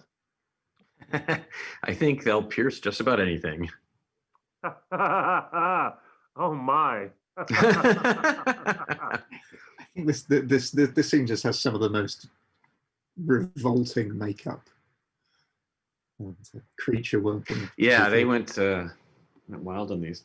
So there's the guy with no nose coming up. Oh, that's right. Yeah.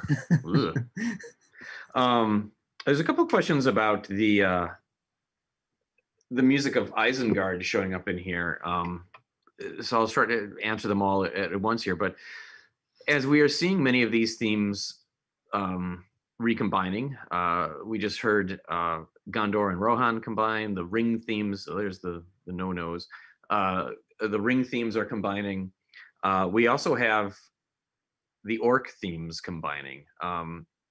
Again, it's never made completely explicit that the remaining Uruk-hai have gone on to join with the Mordor orcs, but that's the intent of the filmmakers here, that whoever was left from Isengard, whoever escaped the Ents and the Hjorns, they've gone on to join these troops. So that 5-beat material carries over with all of these groups. You've been hearing hints of the 5-beat pattern sort of gaining in prominence ever since the introduction of the Witch King. So that's part of that is combining everything. It's the push of the Return of the King score very much. Was there any thought given to mixing the Gondor / more in the mouth of Sauron, or was the focus always meant to be in Aragorn and the Fellowship in this scene? Yes, that's very much a question of where is the focus. I think as these as we sort of push towards the climax of the story, it becomes more about the characters that we know and love and the quests that we've been following for so many hours now. So I think to go back and start to write music for armies maybe broadens the focus more than they would have wanted to. They want to keep it more precise in terms of hitting the end of these stories. Two Towers, again, was really the score that broadens everything, and Return of the King, in a number of different ways, is the score that brings everything into a pinpoint focus. Themes recombining, realigning, associating anew, finding the end of the dramatic arcs for these stories that we set out back in Fellowship.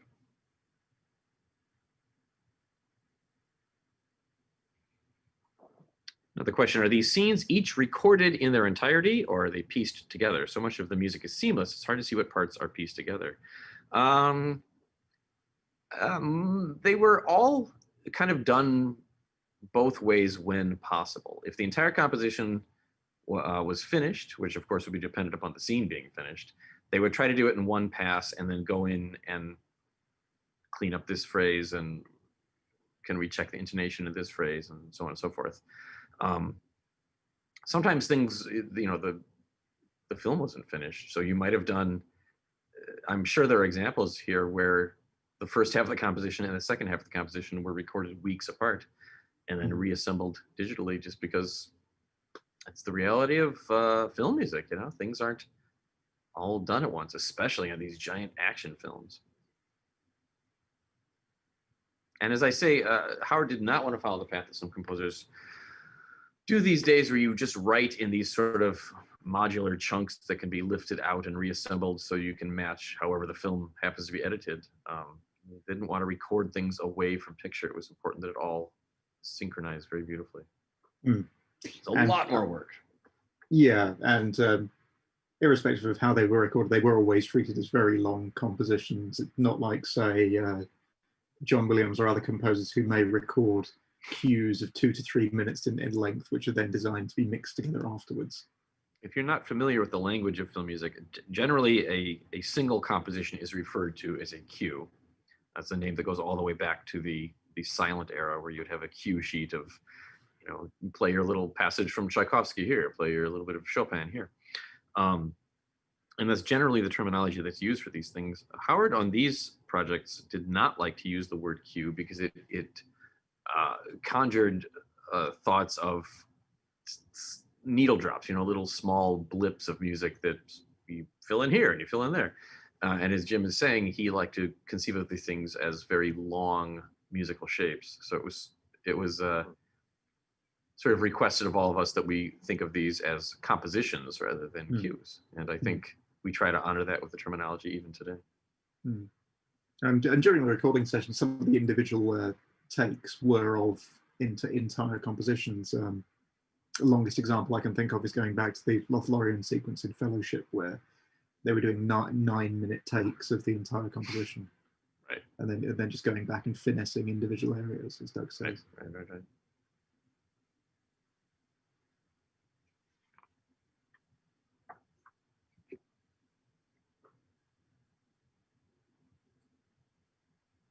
Some of that we could try to echo on the album presentations as well. We used very long tracks on the album. It always sort of irks me slightly when people will say, well, when he wrote this track, composers don't really think, orchestral composers like this don't really think of tracks. They're not composing tracks, they're composing composition. Tracks are when they go to an album. It's just how they are presented. Track is almost a technical thing. But there was a question about some of the names of things and why, this composition or this track is called this, but the event doesn't seem like it's focused on this. We had these long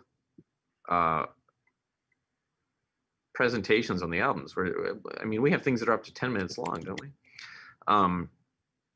So yeah, sometimes you have to choose an individual event that's someplace in that storytelling and assign the title that way.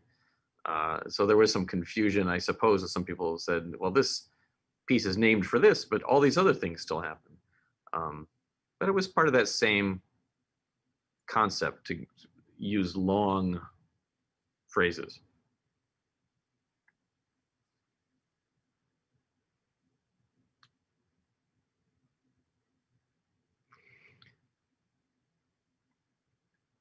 We have another question that we're going to address when we see the fall of the tower, but we'll wait just a little bit longer for that as well, since that is such a incredible moment. These additional scenes with Frodo and Sam hiding from the orcs, and this additional scene with the mouth of Sauron, they really, really do add so much more to the narrative. They really do. Yeah. I understand why we don't do the long versions of the films live to projection, just because the time constraints. But they are really, what we all thought of as the real versions of these scores and films.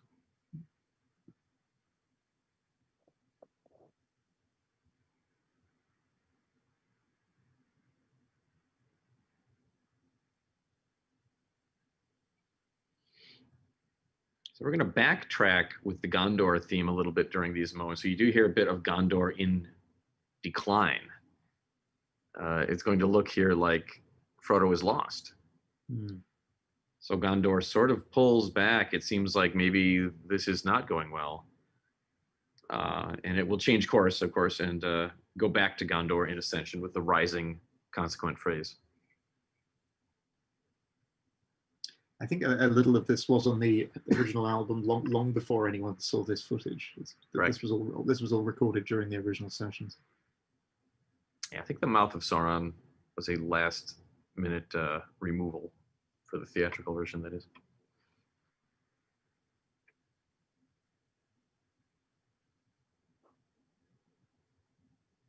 It's Bruce Spence behind the mask, who is right. a very, very familiar face. Did he do the voice? I think he did. I remember Bruce Spence as the crazy pilot from all the early Mad Max films. Yeah, Mad Max 2 and Beyond Thunderdome. He shows up in one of the Matrix films as well, doesn't he? Yeah, the Train Man in Yeah, Matrix that's right. Revolutions. Oh, right, right.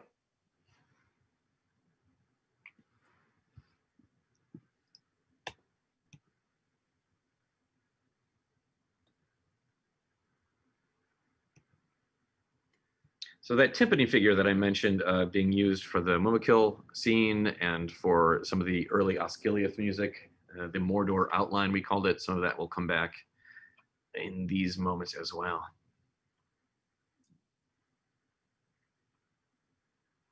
Now, here's Howard sort of not cross-cutting to all these various events, just scoring across everything. And you can feel a sort of emotional focus being established here. We're pushing towards the finale now. It's sort of the opposite of expositional writing. So much of the score has been used for clarity. Here we're just pushing, momentum.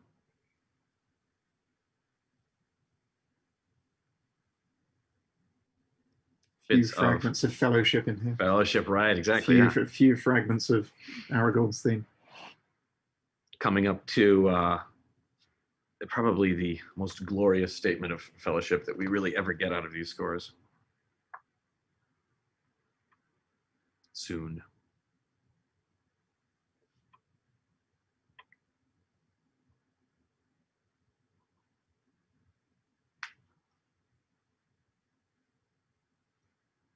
More Fellowship.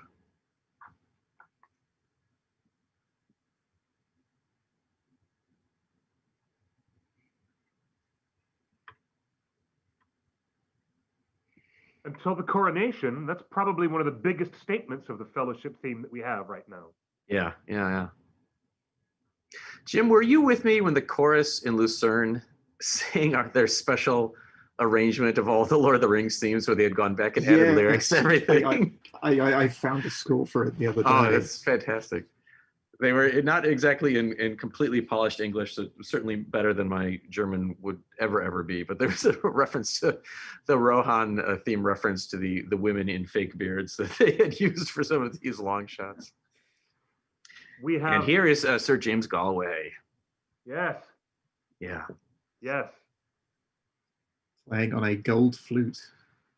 Well, this is still the whistle here, not is this still the a gold whistle? flute. He does have a gold flute. He does have a gold flute, and he does play the gold flute. Pop out later. This is a whistle going back to the sounds of the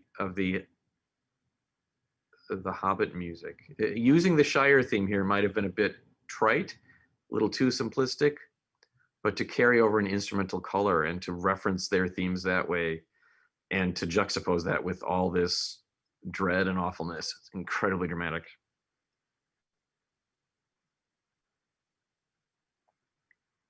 One of our very observant chatters has said that George Lucas must have really loved this music for Return of the King because evidently he used a lot of it as temp cues for Revenge of the Sith while in post-production on that film. Okay. I never knew that. I don't know. I don't know if it's ever been publicly declared what was used for the temp track in any of those scores. I don't know. It's possible. Possible, yeah. Here we have another choral text by Philip Boyens. This is the argument, which is gently intended as sort of the argument between Frodo and Sam of whether to give up or to push on. Lie down, sleep, I cannot yield. Why do you still hope? I have nothing else. And there's our whistle again. It cannot be overstated how much the music brings to these moments. I mean, which is to say nothing against these incredible performances and everything else, but the music.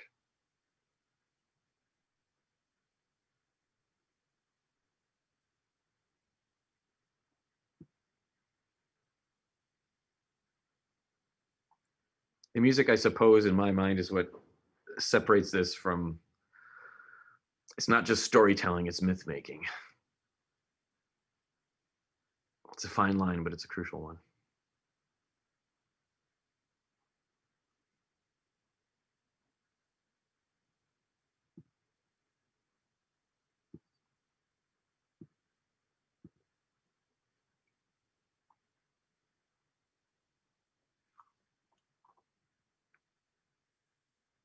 So listen to a very important theme coming up here. Another incredible bit of foreshadowing, musically speaking. Listen. What do we hear but the theme for the Grey Havens? Theme that sort of represents a concept of death and afterlife and all that in Middle Earth. Essentially characters heading toward their doom as far as they're aware, but carrying on because it's the right thing to do. I'm not crying, you're crying. Why do you think I put on my glasses today?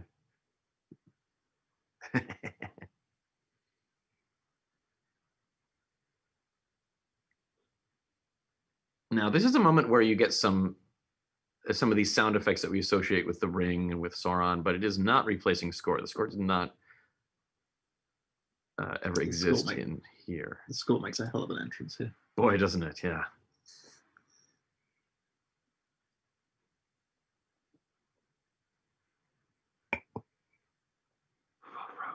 A gigantic statement of the Fellowship theme, with chorus, no less.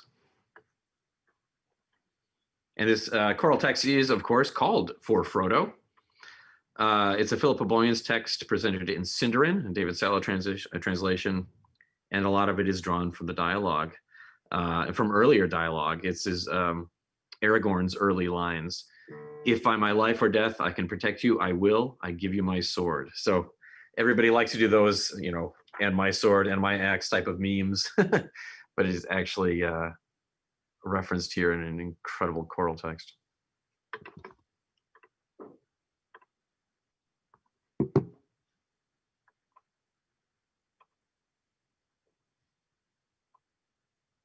Now, these are the chords that we've been sort of waiting to hear ever since Rivendell. These are the chords of Mount Doom, and they are the same harmonies that Gollum's pity theme outlines. Really? Yes. In this case, I believe we have C minor and E minor. It's similar to the harmonic relationships that you hear in the Fellowship theme. So it's sort of, as Jim mentioned very early on in these commentaries, Howard likes to show you opposites of things. So here we have similar chords related by thirds, triads related by thirds, but here used for the darkness and the evil of Mount Doom. And the same chords that give Gollum his pity, because of course, what is Gollum obsessed with, if not the ring and all this awfulness?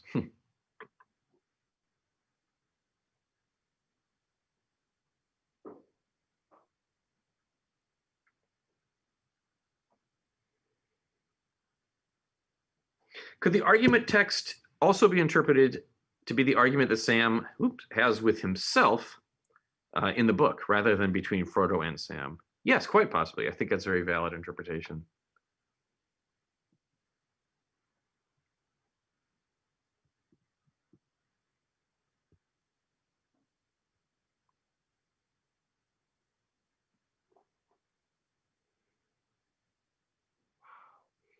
How would you compare Howard's style of composition to that of composers like John Williams?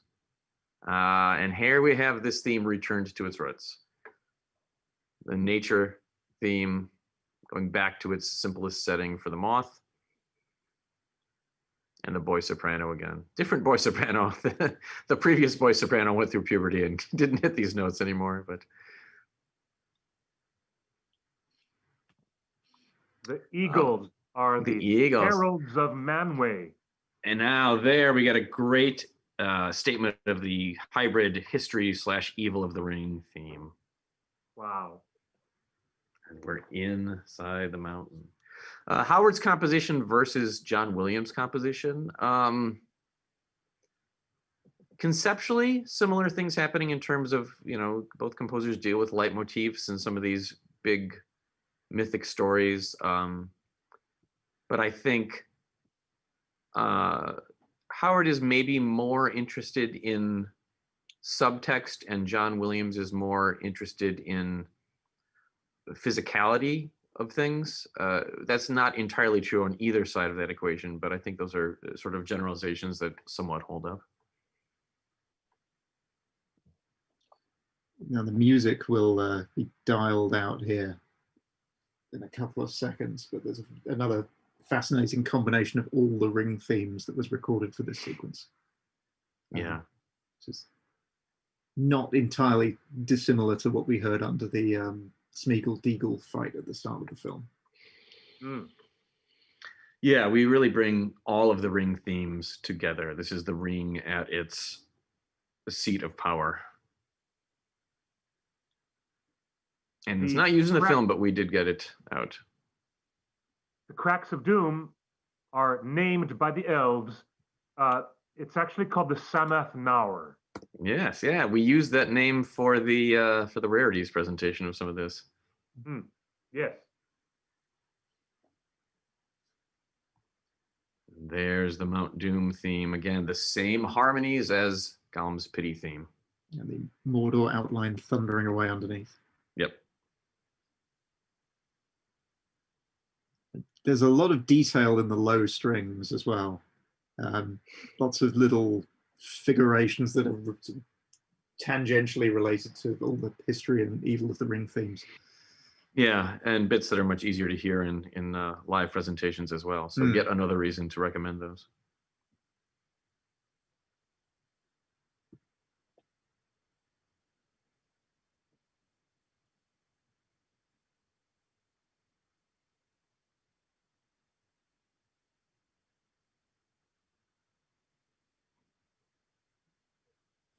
So we've really pulled out all the stops on the chorus here.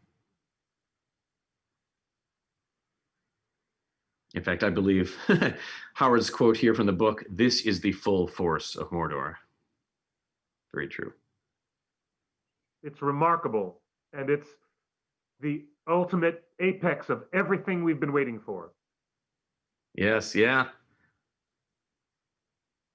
Given the scope of some of the music early in the story, it seems impossible that Howard would find someplace to take all this material that continues to grow and develop, but boy, he does. And then pulling back to something incredibly pure and very difficult to sing. Really some complicated, unusual harmonies here. This is the destruction of the Ring. And our soloist is Renee Fleming. It is Renee Fleming, exactly. That beautiful, Excellent. Unmistakable tone of Renee Fleming. Yes.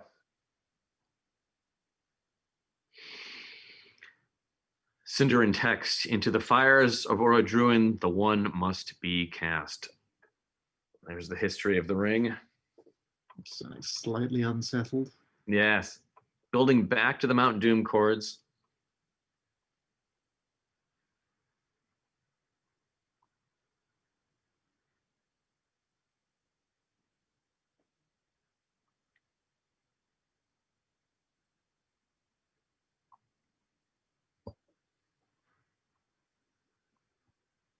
Somebody made the comment once, and I quite liked it.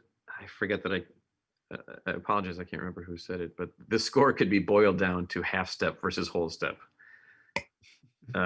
which is not untrue. And you do hear a bit of that here at the Fellowship's whole step versus the half step of Mordor and history and all these things.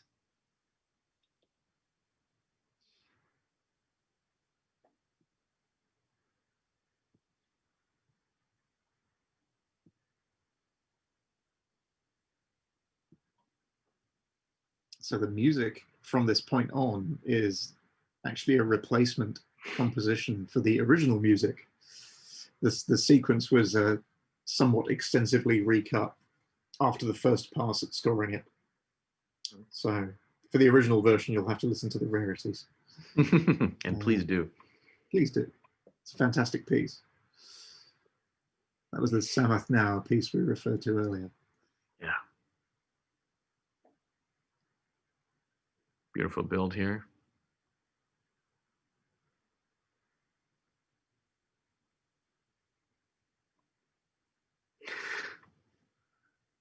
Now, a lesser film, I'm sure, would have put a giant heroic fanfare on the Ring melting there, but there Yeah. are larger moments yet to come. So Howard sort of lets it pass by, and we're waiting here. What does this really mean to everyone?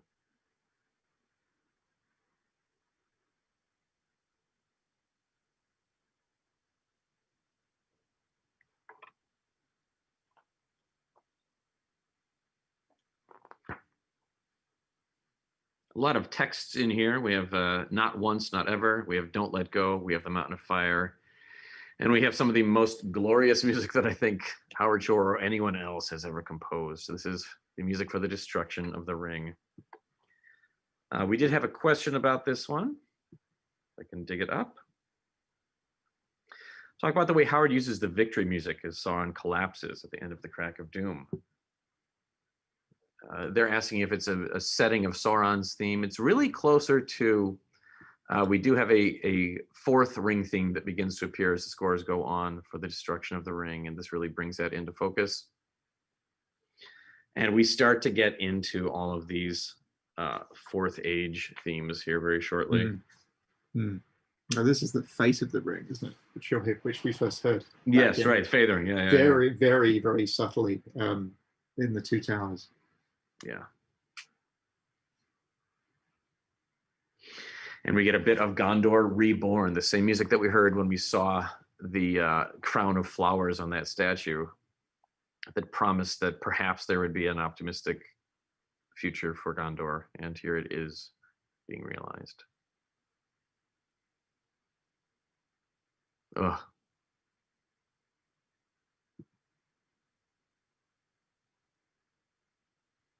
Incredible. Those 2 minutes of music make any live performance of this worthwhile because it's just astoundingly glorious music.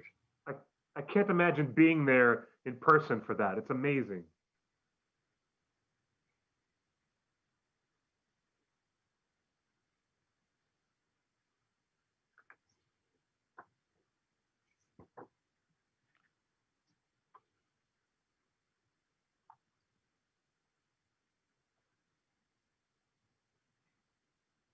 My goodness.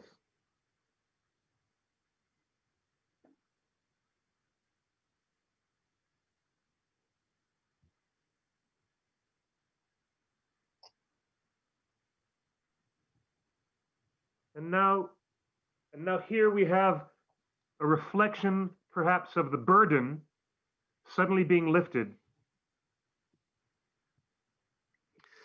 And yeah, the burden of doing the job, but perhaps also the realization that they themselves won't survive all this.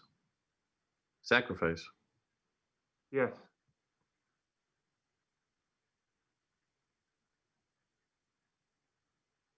Wow, what a shot. What an epic shot. Oh my gosh.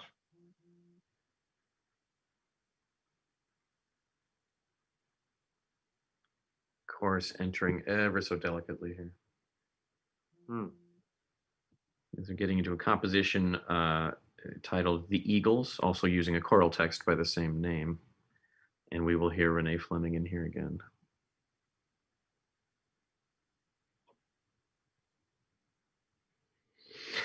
Now, if you listen closely, you will hear a reference to the music for Gandalf falling in Moria. The same chords that we heard in there. Gandalf's farewells will show up in here.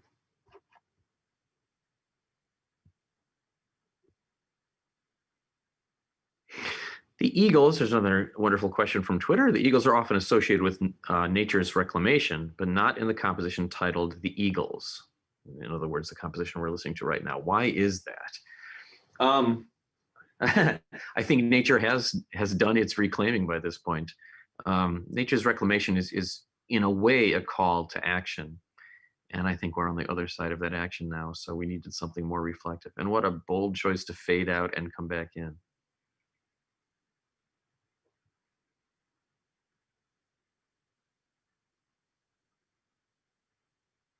It's a very good observation, though. You could have done something with the nature theme here, but I think it was important to feel like From here on out, the name of the game is catharsis. We need to be on the other side of things. So not a lot of those themes come back. And here's Renee Fleming's incredible voice again. What a tone. Ugh.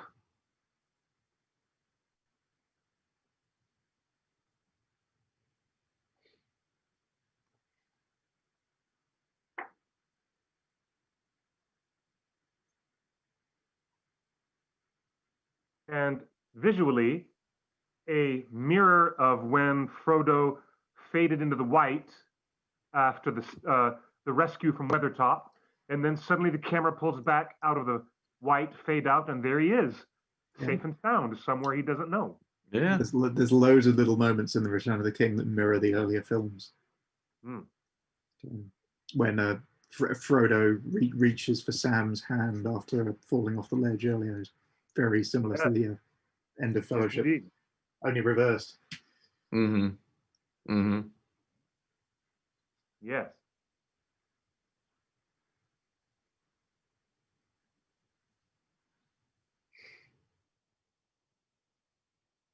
Beautiful stillness here again. But not the type of stillness that would warrant silence. It's better to have the music in here. And here we get James Galway on his actual flute rather than a whistle, sort of moving the Shire music and the Hobbit music into another level of maturity. Although they are still jumping on the bed.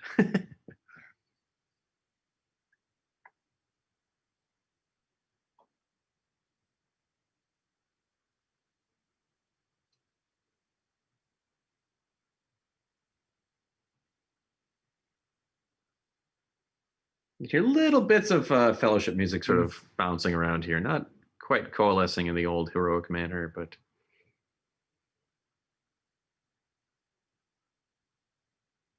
tries to regain a bit of its former strength. Because Legolas is trying to be so restrained, because he's always so restrained. He's smiling. He's happy. There we are at their Fellowship theme. And pulling back for Sam.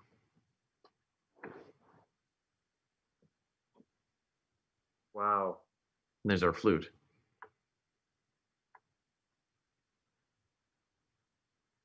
Quite low in the flute's range, which gives it a more somber cast.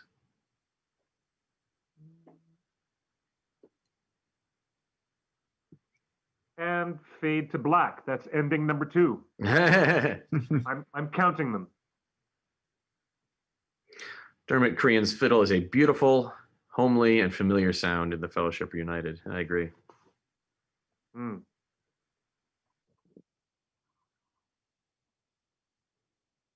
How much music, or how much work is the music doing to drive the tears here? It's kind of doing all the heavy lifting right now. All of it. Yeah. All of it. All of it. This was all material that I'm blessed to be sitting in the orchestra while they were playing all of this for the film. Wonderful statement of Gondor, and of course it is Gondor in Ascension, because now things are good. But the You Bow to No One is an absolutely timeless moment, and to be able to have been present for that is something I will forever be grateful for. Hey, that crowd looks a lot better now. Ask that again, my dear producer.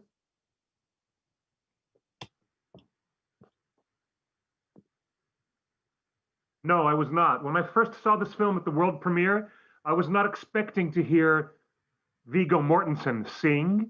It was fantastic. And I was certainly not expecting the big ending of You Bow to No One, which just pulls your heart out of your ribcage every time. There's a lot of things that Peter and Fran and Philippa managed to surprise you with, even though you thought the story is over. there's much more still going on. It's amazing, really. This is Vigo's own melody. It's the same text that we hear in the chorus as they pass through the Argonath. And the score was written around Vigo's performance here. The classic "You Bow to No One" moment. The only change they did make in the orchestra is the original version of that had the violins an octave lower, and everyone thought it would soar just a little bit more with those violins up an octave, and it was quite true. Let's Again, little bits of set the fellowship record in here. straight. Viggo Mortensen, alone, by himself, created that melody line for his singing, and he did it himself. And then Howard came to the table and said, "We'll work around that." Oh Brother. yeah, Vigo's a wonderful musician. He's quite a performer in his own right. Wow. A lot of musicians in the fellowship, actually. He wrote that melody. Yeah, he did that one, and he did the song. It's just the extended version, but the song around the when you see him return to the night camp with the deer that he's caught when he's leading the hobbits through the woods. Yeah. And here we have a bit of the music for Arwen that we hear when we first see her in Fellowship as well. A little callback to Arwen revealed. Renee Fleming again. Yes.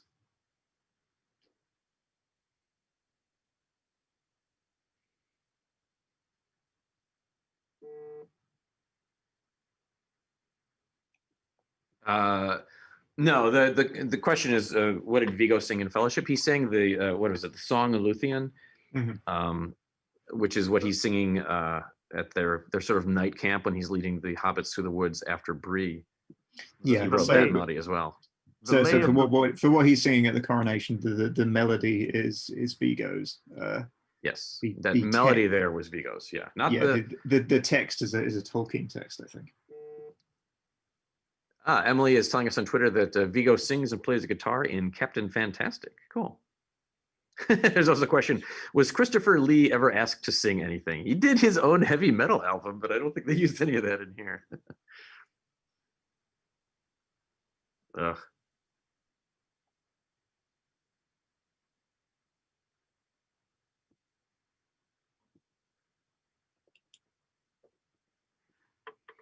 First time I saw this, it was completely unfinished. You can see the hobbits standing on boxes and various cables laying behind them, and I think I still teared up. It didn't matter.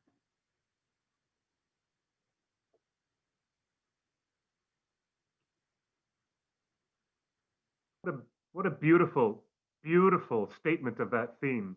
So beautiful. Yeah, it in many ways feels like the Fellowship exists in order to have that moment. And in the dialogue, Frodo actually says a fourth age of Middle-earth began. Do we hear any other fourth age influences here now? Well, we were getting fourth age themes for Gondor, the Gondor Reborn theme, and we're going to begin establishing new Shire music here shortly, although we're still hinting at bits of the standard theme. We do have a journey theme that sort of takes them back the other direction as they return to the Shire. So yeah, we're beginning to say farewell to the themes of the Third Age. They did keep the standard Shire theme for some of these moments. Number one, it helps the clarity of the storytelling. Number two, quite frankly, the Shire will probably be one of the last places that actually figures out it's time for the Fourth Age. Life is quite slow in the Shire.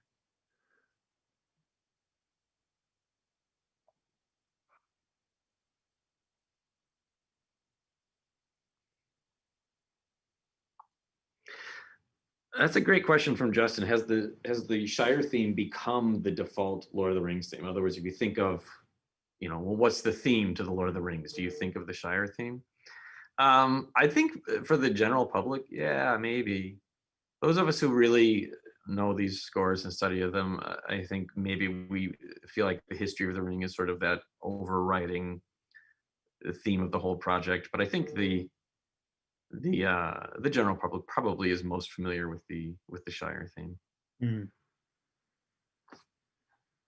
By the way, that map, that dissolve into that map was our third ending, just so you know. I'm counting.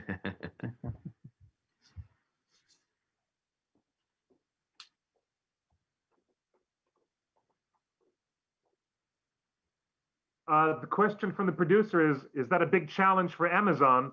Are they going to approach their new TV series with a whole new soundscape? And the question on every fan's mind is, are they going to incorporate Howard's music anywhere? And believe me, the burden is on them to make that decision very carefully, because most of the fans want nothing more than Howard's music to return, really. It's a question about the final statement of the tin whistle as Sam closes the door at the end of this film. There were other versions of that, I think, where they leaned a little bit more heavily into the fellowship theme. Again, I guess sort of addressing the question of, is there a central theme to these scores? And if so, should we quote it at the very ending? And I think they kind of pulled back from that a little bit to play more of the moment rather than a curtain closer. We've talked about all these curtain opener themes at the beginning of each individual score, but I don't think that they felt a curtain closing theme quotation would be appropriate. So they played more to the moment. There is sort of a closing composition, but I think that's more in the end credit suite. Good question. It's remarkable that they used that exact same circular woven rug in The Hobbit. And there it is with Frodo and Bilbo. They were very, very careful in recreating the furnishings and props in that room where the Red Book of Westmarch is being written. Why do hobbits have such love of circles?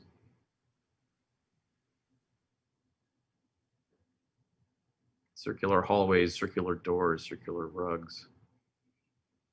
I suppose it's I'm sure there must be something in the book about that. Yeah, there's some Freudian connection to motherhood and simplicity and youth, and yeah.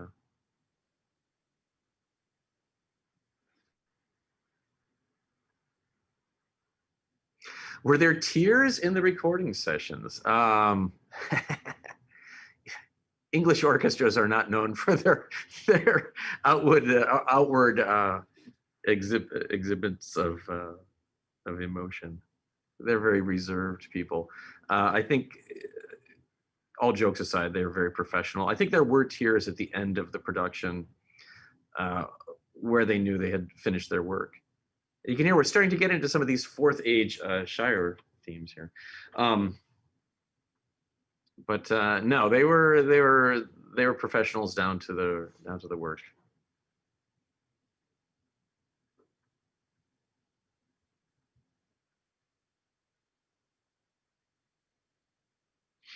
We will get a little more music in here coming up shortly that quotes the chords heard when Gandalf falls in Moria, and then we heard them a little while ago for the Eagles as well. It's a Gandalf's farewells theme, and of course this will be his final farewell to Middle-earth.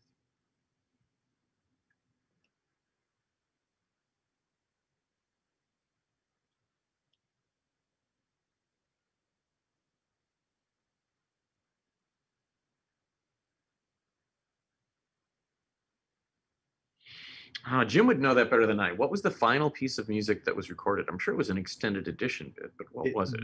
I think it was the scene where you see Eowyn and Faramir talking to each other after the Houses of Healing. Okay. In terms of the last piece recorded for the theatrical cut, I'm not sure. Not sure then. It would be either something in the Pelennor Fields or maybe the Tower of Cirith Ungol, but they were all written very late. I was playfully suggesting that Samwise's marriage to Rosie was your, third ending, and your fourth ending was when Frodo and Bilbo are leaving in the wagon, and there's just a couple more endings. I'm sorry. I'm taking the joke too far, but really. I know a lot of people gave this story or this film flack for stretching out its ending, but certainly when we do something like this where we sit down and watch the entire series over 6 installments, it does feel proportionate. You don't I mean, want that story to just cut off at the coronation or something. Exactly. Even within this film on its own, there's still 250 minutes, so you need some time to wind down at the end of it. Yeah. It can't just stop. Yeah. There are a lot of threads to wrap up. And those are the only scenes where you have Curdan, the shipwright, standing behind them. And we only saw him in the prologue of Fellowship briefly.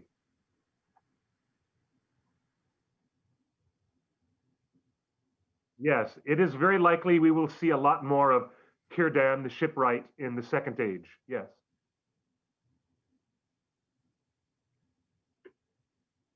I think, ironically, this was one of the first things that they filmed with all the Hobbit actors, or at least quite early in the production. I remember them talking about having to work themselves up to tears to say goodbye to everyone when they'd all just met. Yeah, wow. I remember there's a story in the I think one of the documentaries where they spent a whole day shooting it. Everyone was really worked up and emotional, and the film was unusable, and they had to reshoot it the next day. Wow. The question here, would you agree that the B going to C over F major when Bilbo asks to see his old ring once more is the last ring reference in the score, or does that count since the ring is already destroyed? I think it's probably a very subtle ring reference, especially given how Howard treats that material going on to the next 3 Middle-earth films that he scored, the Hobbit films. That is often a gesture that he uses. It's not quite a quote of the theme, so probably too confusing to mention in the book as such, but I think it is quite likely a reference to that. That is the key that he usually used, or often used, for the ring, F minor with a sharp 4th moving to the 5th. In this case, major. It's also the only time that you see visibly that Gandalf has the ring of fire, Narya, on his finger.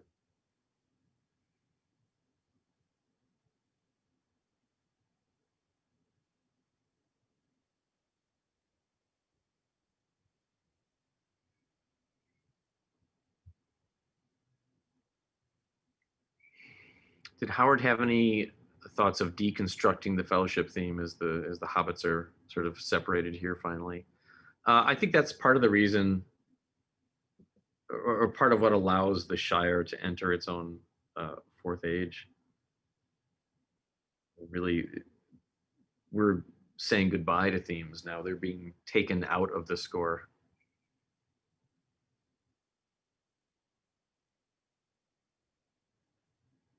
What instrument is being taken out that represents Frodo? It's not really a specific instrument. It's more the melodic figures. And a little bit of some of the second half of the Shire phrase here, but we're starting to take that classic Shire theme away from the score. It's unraveling in a way. And this composition is really sort of an exercise in sort of orchestral simplicity. There's not a huge amount going on instrumentally here. No, but it's conceptually just where it's placed in the film. It's quite apt, yeah. I was going to say it's always quite amazing to see what Howard does with not very many lines in an orchestra. That was something he would often do in some of his early Cronenberg scores, where he didn't like those thick mounted up harmonies. It was often just line against line, 2-part counterpoint in a way.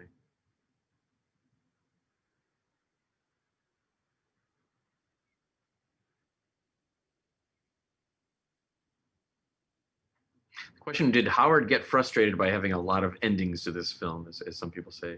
No, I think if they'd kept giving him more footage, he might have kept writing forever. He loved writing music for these stories. He used to joke that at the end of this, they had to yank him away from it because he wanted to just keep going. I think it might be why we get so much original music in the credits for Return of the King. He did write and write and write and write. Kept going.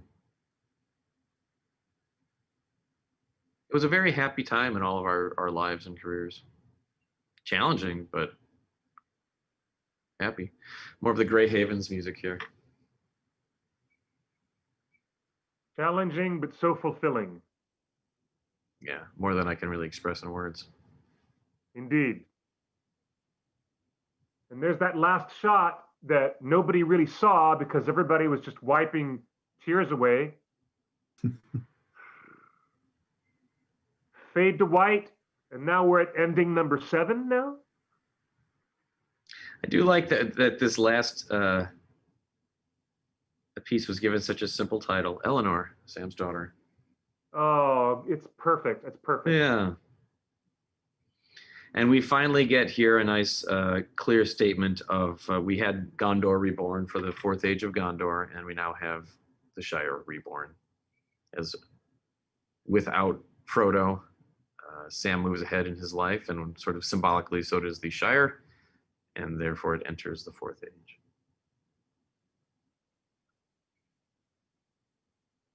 What makes it different, you'll notice it is not the statement of the old Shire theme that we know. There are echoes of it, but it goes off in different directions. The Shire has changed. It is a new time in Middle Earth, and so there are new themes. And that's, of course, look closely, you'll echoed see in the real world. 3 on the mailbox.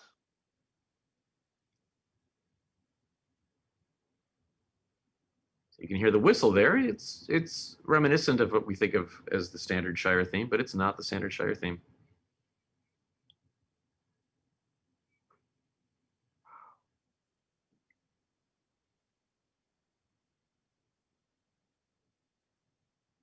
Wow. And originally, at the end, there was a little more of the Fellowship theme to sort of say goodbye to the Fellowship, but it felt a little abrupt in terms of shifting the tone. So left that nice, simple, beautiful ending on it. So we're going to get into Days of the Ring, featuring Annie Lennox performing Into the West. But I think, as we talked about a few nights ago, this was not the first draft of an end credit song, was it? It was not. It was not even the second draft of an end credit song. There was an earlier piece called Frodo's Song, which I think was not necessarily supposed to. I think that began under the Grey Haven sequence and was intended to run through to the credits as well. That was at least partially recorded, I think. And bits of that still show up in the underscore. They do moments that are drawn from that very, very early. It was never completed as a song, but it was sort of sketched out and toyed with. And then we had a song that did get released, Use Well the Days, which I actually am quite fond of. I think Use Well the Days is really a beautiful piece.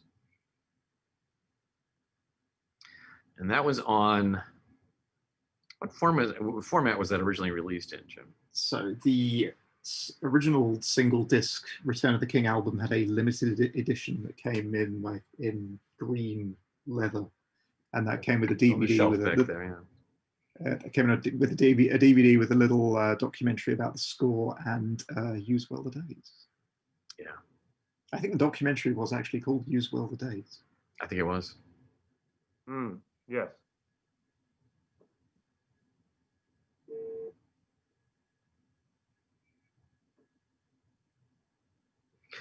Neither May It Be or Gollum's Song were thematically related to the score, so why is Into the West?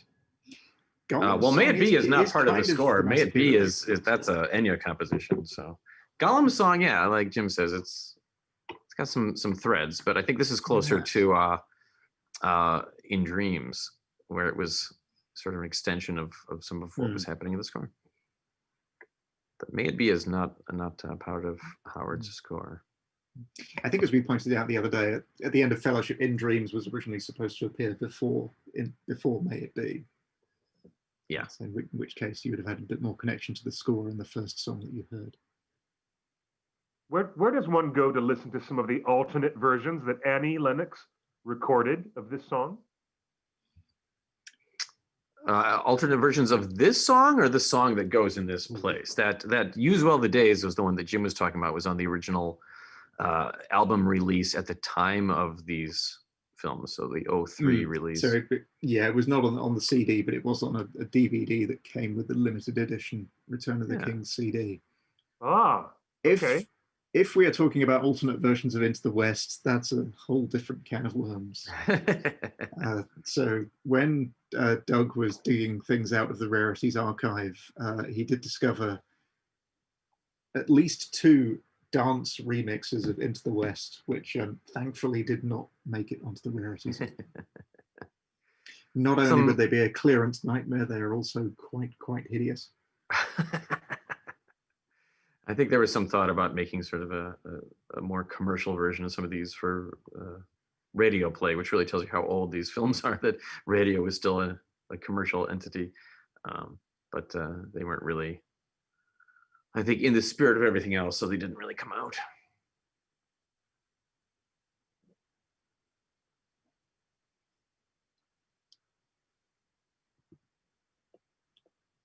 And that guitar in there, doing a lot of harmonic figures. It's supposed to at least somewhat resemble some of the the Hobbit band with the guitar and the dulcimer and the mandolin and all that.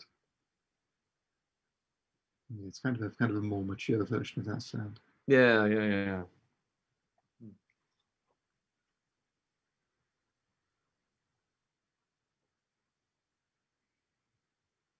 Does the book still come with the CD? It does. So whoever wins our contest and gets that book will have a CD to, I'm sure, rip to their hard drive almost immediately, because I don't know how many people listen to CDs anymore.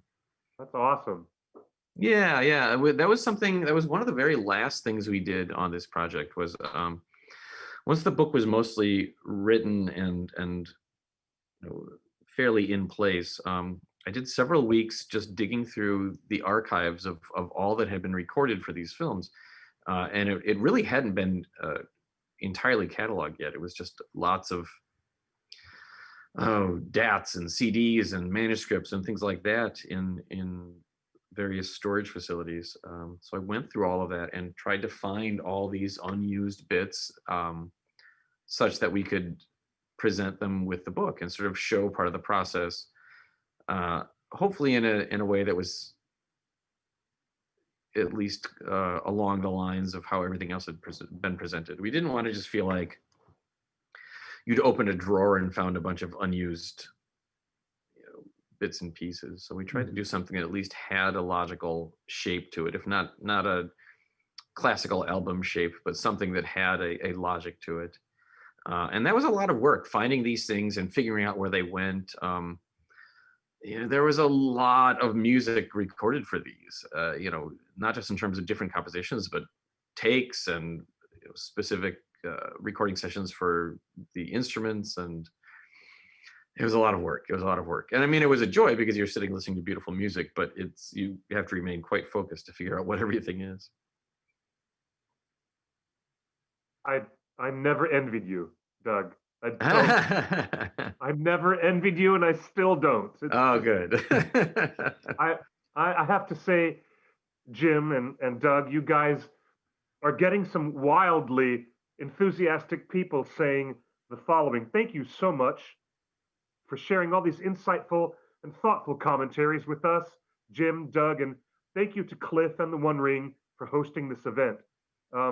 Wonderful audience who's been with us on this entire journey. It's been a thrill, in a year that's had so much negativity in it. It's nice to hit the end by doing something that has such positivity and hope to it. So it's been a real joy to be involved with this. So thank you guys so much for having us. Yeah, it's been a lot of fun. I never really tire of these films. It's always a great pleasure to revisit them. And it's perfect for Christmas because every Christmas we put them in and watch them with our family all the time. It's quite a thing, really. It's funny how they are truly end of the year stories. I couldn't tell you why, but yeah. There was. I'm sorry. Go ahead. I was just going to say there was a recent article. I don't know if it was IGN or somebody who said, "Lord of the Rings is the ultimate Christmas movie. Fight me on this." They published the article just last week. Okay. They'll get no argument from me. There's a question that I did promise to come back to. Said, is there a Wagner influence or reference at the end of the Days of the Ring? The answer is yes, there is. Howard spent much of this process not in the shadow of necessarily, but at least near the shadow of Wagner's Ring operas, the Ring cycle, the Ring of the Nibelungen. Because that, of course, is the other great Ring story. Tolkien himself did not like the comparison, or certainly did not give it much attention. But when you're working in music, of course, that question is twofold, because not only is it the story, but now you're telling the story musically. And Howard did stay quite far away from that. The connection that we would always acknowledge was the leitmotivic approach, the idea of doing a collection of themes that represent story elements. That was certainly something that Wagner was very, very famous for. But musically, they were in very different territories. Howard's compositional voice really sounds nothing like Wagner's compositional voice. But at the end of this, he did want to tip his hat just a little bit to Wagner's, the work that he had done long before all of this. So there is a passage at the end of the Days of the Ring, these wonderful arpeggiated figures that just sort of drift on and on and on, and eventually evaporate into a beautiful E major chord. I love that. It's amazing. Gorgeous. It's the best part. Amazing. It's the best. I love it so much. And that is meant to be a reference to Wagner. Howard always said that it was a reference to the fourth of the operas, Götterdämmerung. My ears always sort of were drawn to the, and here we're beginning it right now, in fact, are always drawn to the end of the first, or Rheingold. But regardless, it is very much a Wagner reference, and perhaps a thank you. The original album has a slightly different version of this. Yes. It doesn't have quite as grand an ending. Just quietly fades out. It's also Wagnerian to have to go back to the opera house many different nights to see the whole story. So there's that tiny parallel with this film trilogy. Well, we have done that when we did the cycles of this in Lucerne and in New York. It's a very similar type of thing. You do it over many nights, and people come back, and it's this is originally where the theatrical credits would have ended, but of course we have the fan club credits. And as I said, Howard just couldn't stop writing for these. He just loved being involved with these stories in this world so much. So there is some music in here that he wrote just for this part of the film as well, which is Bilbo's song. Bilbo's song is not really related to anything else directly. There's some of the stepwise motion from the Shire music. I always kind of imagined it that it was Howard checking in on Bilbo and the Undying Lands one more time to see how things were going. But it is just sort of a way to wrap things up with this last beautiful and fairly maybe more harmonically sophisticated than some of the other Hobbit music. It's a wonderful standalone piece. Yeah, it has a very nice sort of wistful Sindarin text as well. There's a lot of people in the chat saying, stay for Bilbo's song right here coming up. That's right. Yeah, people often ask. Sorry, Jim. I was going to say stay for some other fun stuff too, because there's other bits you haven't heard in the film coming up too. Yeah. Fans of the albums will recognize some of this, but if you just know this music through the films, there's some more. We do have a question here. Do you, Jim or Cliff, have any LOTR inspired music you love that is not from the movie trilogy? I kind of like Stephen Oliver's music for the old BBC radio adaptation. Yep. All the releases of that come with the disc of that music. I also, I know this might sound like I'm dating myself, but the music that Maury Laws had written for the Rankin and Bass animated films, it always works for me. To any degree, there's something nostalgic and powerful about Maury Laws being the guy who did music for Christmas specials and Rudolph for Rankin Bass. And then he comes in and does these beautiful little melodies around Tolkien's poetry. Like, the elves are singing a song in Rivendell when Thorin and company arrive, and they set that to music. And there's a lot of fun little bits of original Tolkien poetry that Maury Laws set to very melodic, beautiful little tunes. And I love that stuff. That's just me. I love it. So much of working on Lord of the Rings for me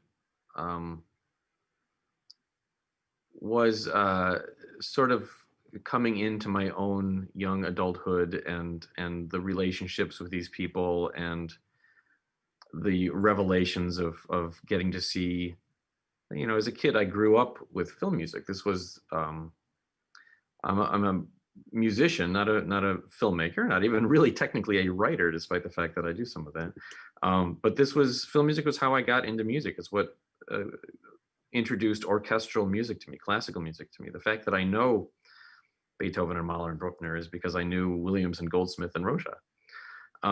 So to be able to sort of be involved with all of that, that personal relationship to the musicians that I met through this and the experiences I had, I think I'm very, very much forever loyally Team Howard in terms of Lord of the Rings music. It's just too personal of a connection. It's fair enough. Yeah, a huge part of my life. I'll turn on my mic for this one. Couple stats on the Lord of the Rings soundtracks. All are certified platinum. Have sold over 1 million copies. All 3 Lord of the Rings movies charted on the albums chart alongside the biggest pop albums of those years.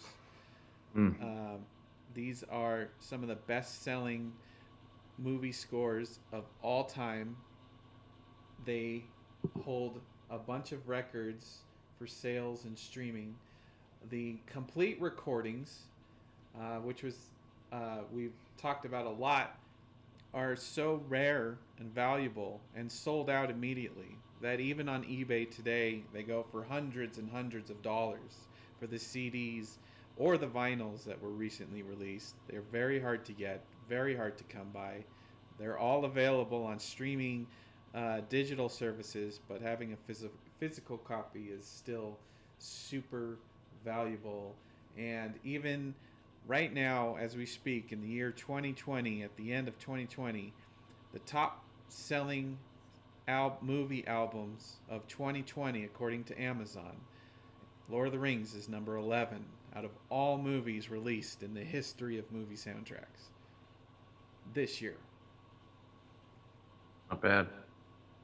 And Doug's book is on its 6th edition, or 6th printing. First printing, edition.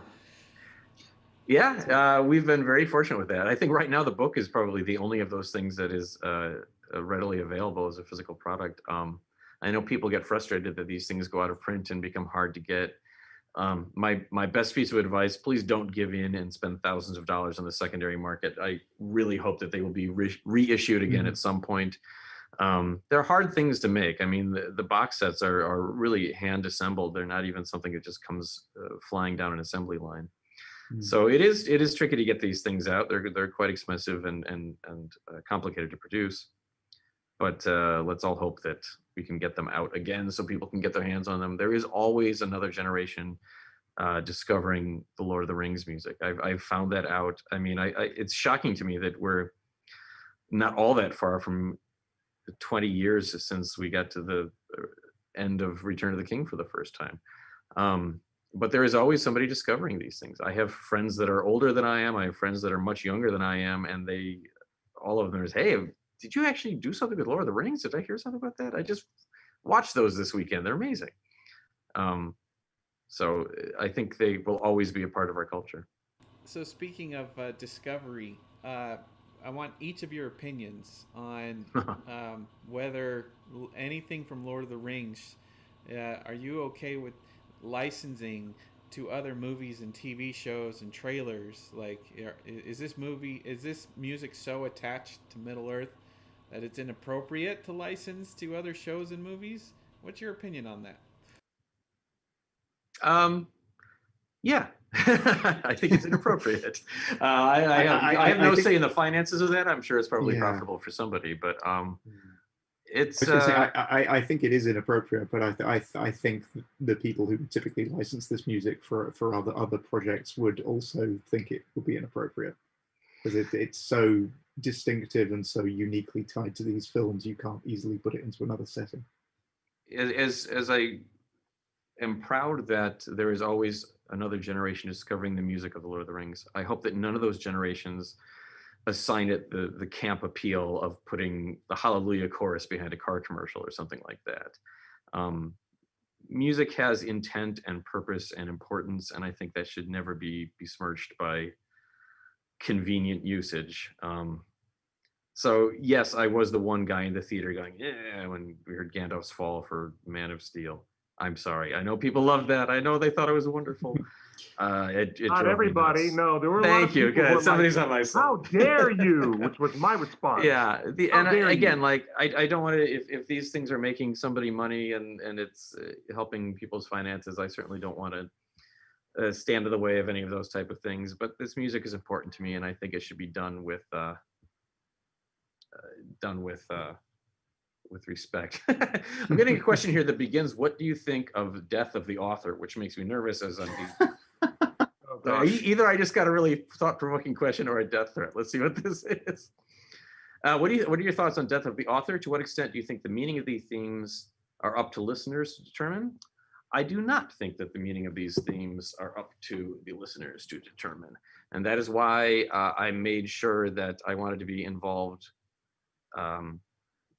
with the composer on this project. I don't think, I mean, let's be honest, I probably would have been equally as gobsmacked if they'd asked me to be involved, but not talk to Howard Shore, because I was very young and this was a great breakthrough for me. But I'm infinitely glad that I was involved with it through Howard Shore's guidance. And because of that, I'm not sure I would ever take on another one of these types of projects without being involved with composers. If you do something that's more historical and you're dealing with events and histories and things like that, that's fine. But when you're dealing with the meaning of these things, I think the composer is the only truly valid guide. And that's just my opinion. On the subject of themes, some statistics just to round things off. In Fellowship of the Ring, 51 individual themes are introduced. The Two Towers adds another 23, and The Return of the King adds another 16, giving us a grand total across the trilogy of 90 themes. Does the 16 themes in Return of the King include hybrids as new themes, or are those still accounted for elsewhere? I don't think that includes hybrids, in which case we would have more than 90. Which is a lot. It's quite a lot, yeah. And when you start to figure in the number of themes that exist in the Hobbit scores as well, yeah. The comparison to Wagner came first, but there probably are more themes and there's more music for Middle Earth than there is for Wagner's Legends. And there's the New Line Cinema logo. There it is. And we have completed our journey. We are done. Yeah. Wow. That was wonderful. Thank you, everybody. Wow. Oh, and there's the warning from Interpol. Let's hope Interpol is not knocking at our door tonight. Doug, yeah, you worked with Howard on this and were part of the process. Was he exhausted by the end? And do you think he has the appetite to return for 10 more years in Amazon's TV series of Middle-earth?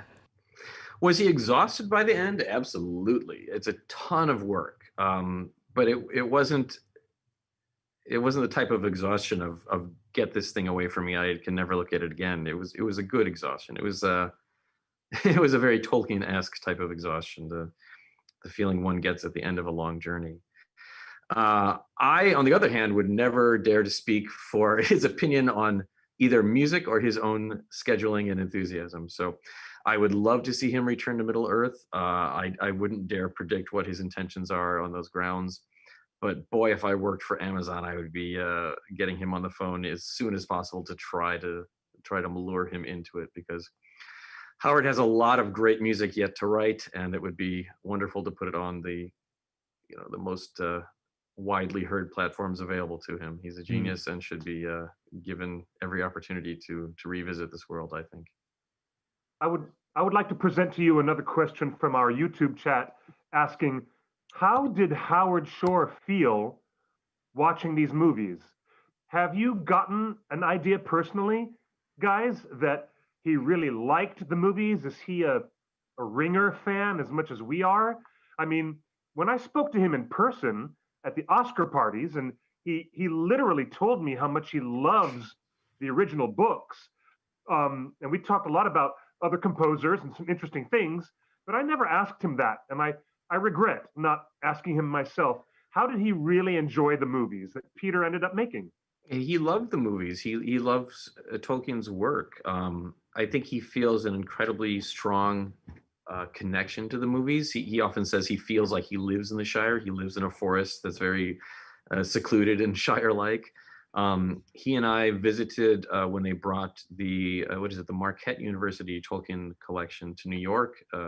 He and I visited that together for a sort of private viewing of everything. And he obsesses over the same details that Tolkien had obsessed over. He could stand and stare at Tolkien's sketches for the phases of the moon for hours on end. So I think it's a world and a mythology that's incredibly close to his heart. I think he loved working on these films. It's a ton of work. It was a ton of work for everybody. I mean, you are exhausted at the end of the process, but I think he knew he doesn't, I don't think ever want this to be the only thing he's ever known for, because he's done so much beautiful music for so many different projects. But I think he knows this will always be a part of his musical and public identity. And I think he fully embraces that. I think he's quite happy with that. Absolutely, and he still cares very deeply about the presentation of these things in concert, both in the symphony and the ongoing live projection concerts. Yeah, he really was kind of the Gandalf of the music end of the production. This kind of a quiet and wry and wise character that would guide us all through and sort of make sure that we were cared for as we moved through this project. Excellent. He's family now. You know, he and I don't speak with the frequency that we did at that time, although of course that makes sense because that was a very intense time. But he will always be really a part of my extended family in my mind, and I think that bond will always be there. Excellent. Well, I don't know what to ask except, I mean, you. What do we do now? We're out of movies. We're out of, you know what? Somebody else in the chat said that they want to see coffee mugs and T-shirts printed up with Howard's quote. There's too much movie in this movie. And, we should definitely have mugs with Howard Shore's other quote, which was "Keep the pencil moving." Yes, that's right. That's right. Keep the pencil moving. I love it. That's so motivational. It's so good. This is remarkable, and we have a gift to give away. So I'm going to remind everyone here at the end of this conversation that there in the YouTube chat, we have a beautiful hardcover edition, The Only Way to Go, with Doug Adams, the music of the Lord of the Rings trilogy of films. And you click on that little link that we've supplied several times on the YouTube chat. Justin, is that link also on the Facebook chat, maybe? Good, it's there. Everybody, click, have a good time. We will randomly draw somebody totally like the Super Bowl and see if somebody gets a lucky draw. We'll see what happens. Wow. I'm blown away, and I'm suddenly motivated to buy a phonograph so that I can get those big, beautiful vinyl editions of the complete recordings. I can't do it. I can't resist anymore. I need to install and get a phonograph player because the only way to do it, honestly, is vinyl. That's just really, that's it. Number of them right up there. Also hard to find these days, I'm sorry to say, but yeah. Yeah, I see that. So, there's a language in everybody's mouth in Middle Earth, and there's a language that everybody had supplied by the incredible detail and effort of J.R.R. Tolkien. And it all came from there. Originally, we all know this, it came from languages and Professor Tolkien desiring to create a secondary world where these people could speak his invented languages. And nothing could be more analogous, I think, in an appropriate way than looking at Howard Shore's language that he brought. It is a language of music that could never, ever, ever be separated from this story, from the spirit behind these stories. It's just as important as the languages that Tolkien wrote himself. This language of music has forever cemented in our minds and in our hearts the feelings that we get being in Middle Earth. There's just nothing else for it. It's the best. And God bless Howard Shore. I couldn't, say it any better. It has become a permanent part of certainly my concept of these stories, and I'm sure that's true for a million other people. That this is what Middle Earth sounds like from here on out. Absolutely, I can't read the books without hearing the music now. Indeed, indeed. Well done, Justin. Do we have anything else? Any other program notes for next Tuesday? Just stay tuned. We've got lots more news and mischief, gossip, and maybe some big surprises coming up in the weeks and months ahead as we say farewell forever to 2020.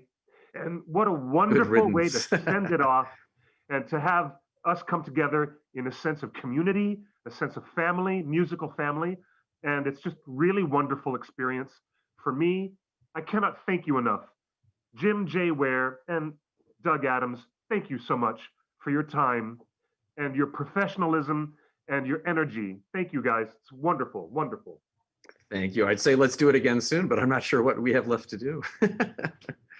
keep an eye on our Twitter feeds. We will hopefully have some surprises in the new year. That's true. Quite true. At some point, we'll have a reason. We'll have some kind of conceit to have you guys come back. We'll make up something. We'll have a reason for you to come and join us again. It can't happen soon enough. So we thank you to the audience as well for being with us for this incredible journey. We've done all of the Hobbit, music of the Hobbit, and now we've done the music of the Lord of the Rings. And I think I've earned myself a pint. I'm getting one. I'm getting one. So everybody stay safe, stay together, your family, all of you guys and gals, the whole Tolkien world out there, you're family with us, and it's great to have you along. So until next time, I wish you all a very, very happy new year and Auld Lang Syne, and a toast. Remember, a toast to Professor Tolkien on his birthday on January 3rd. It's coming up very, very soon. We'll see you all online at theonering.net. Follow us on our social medias, and we'll see you guys very, very soon. Until then, take good care, good night, and good luck, or better said, buenos noches y buena suerte. See you later.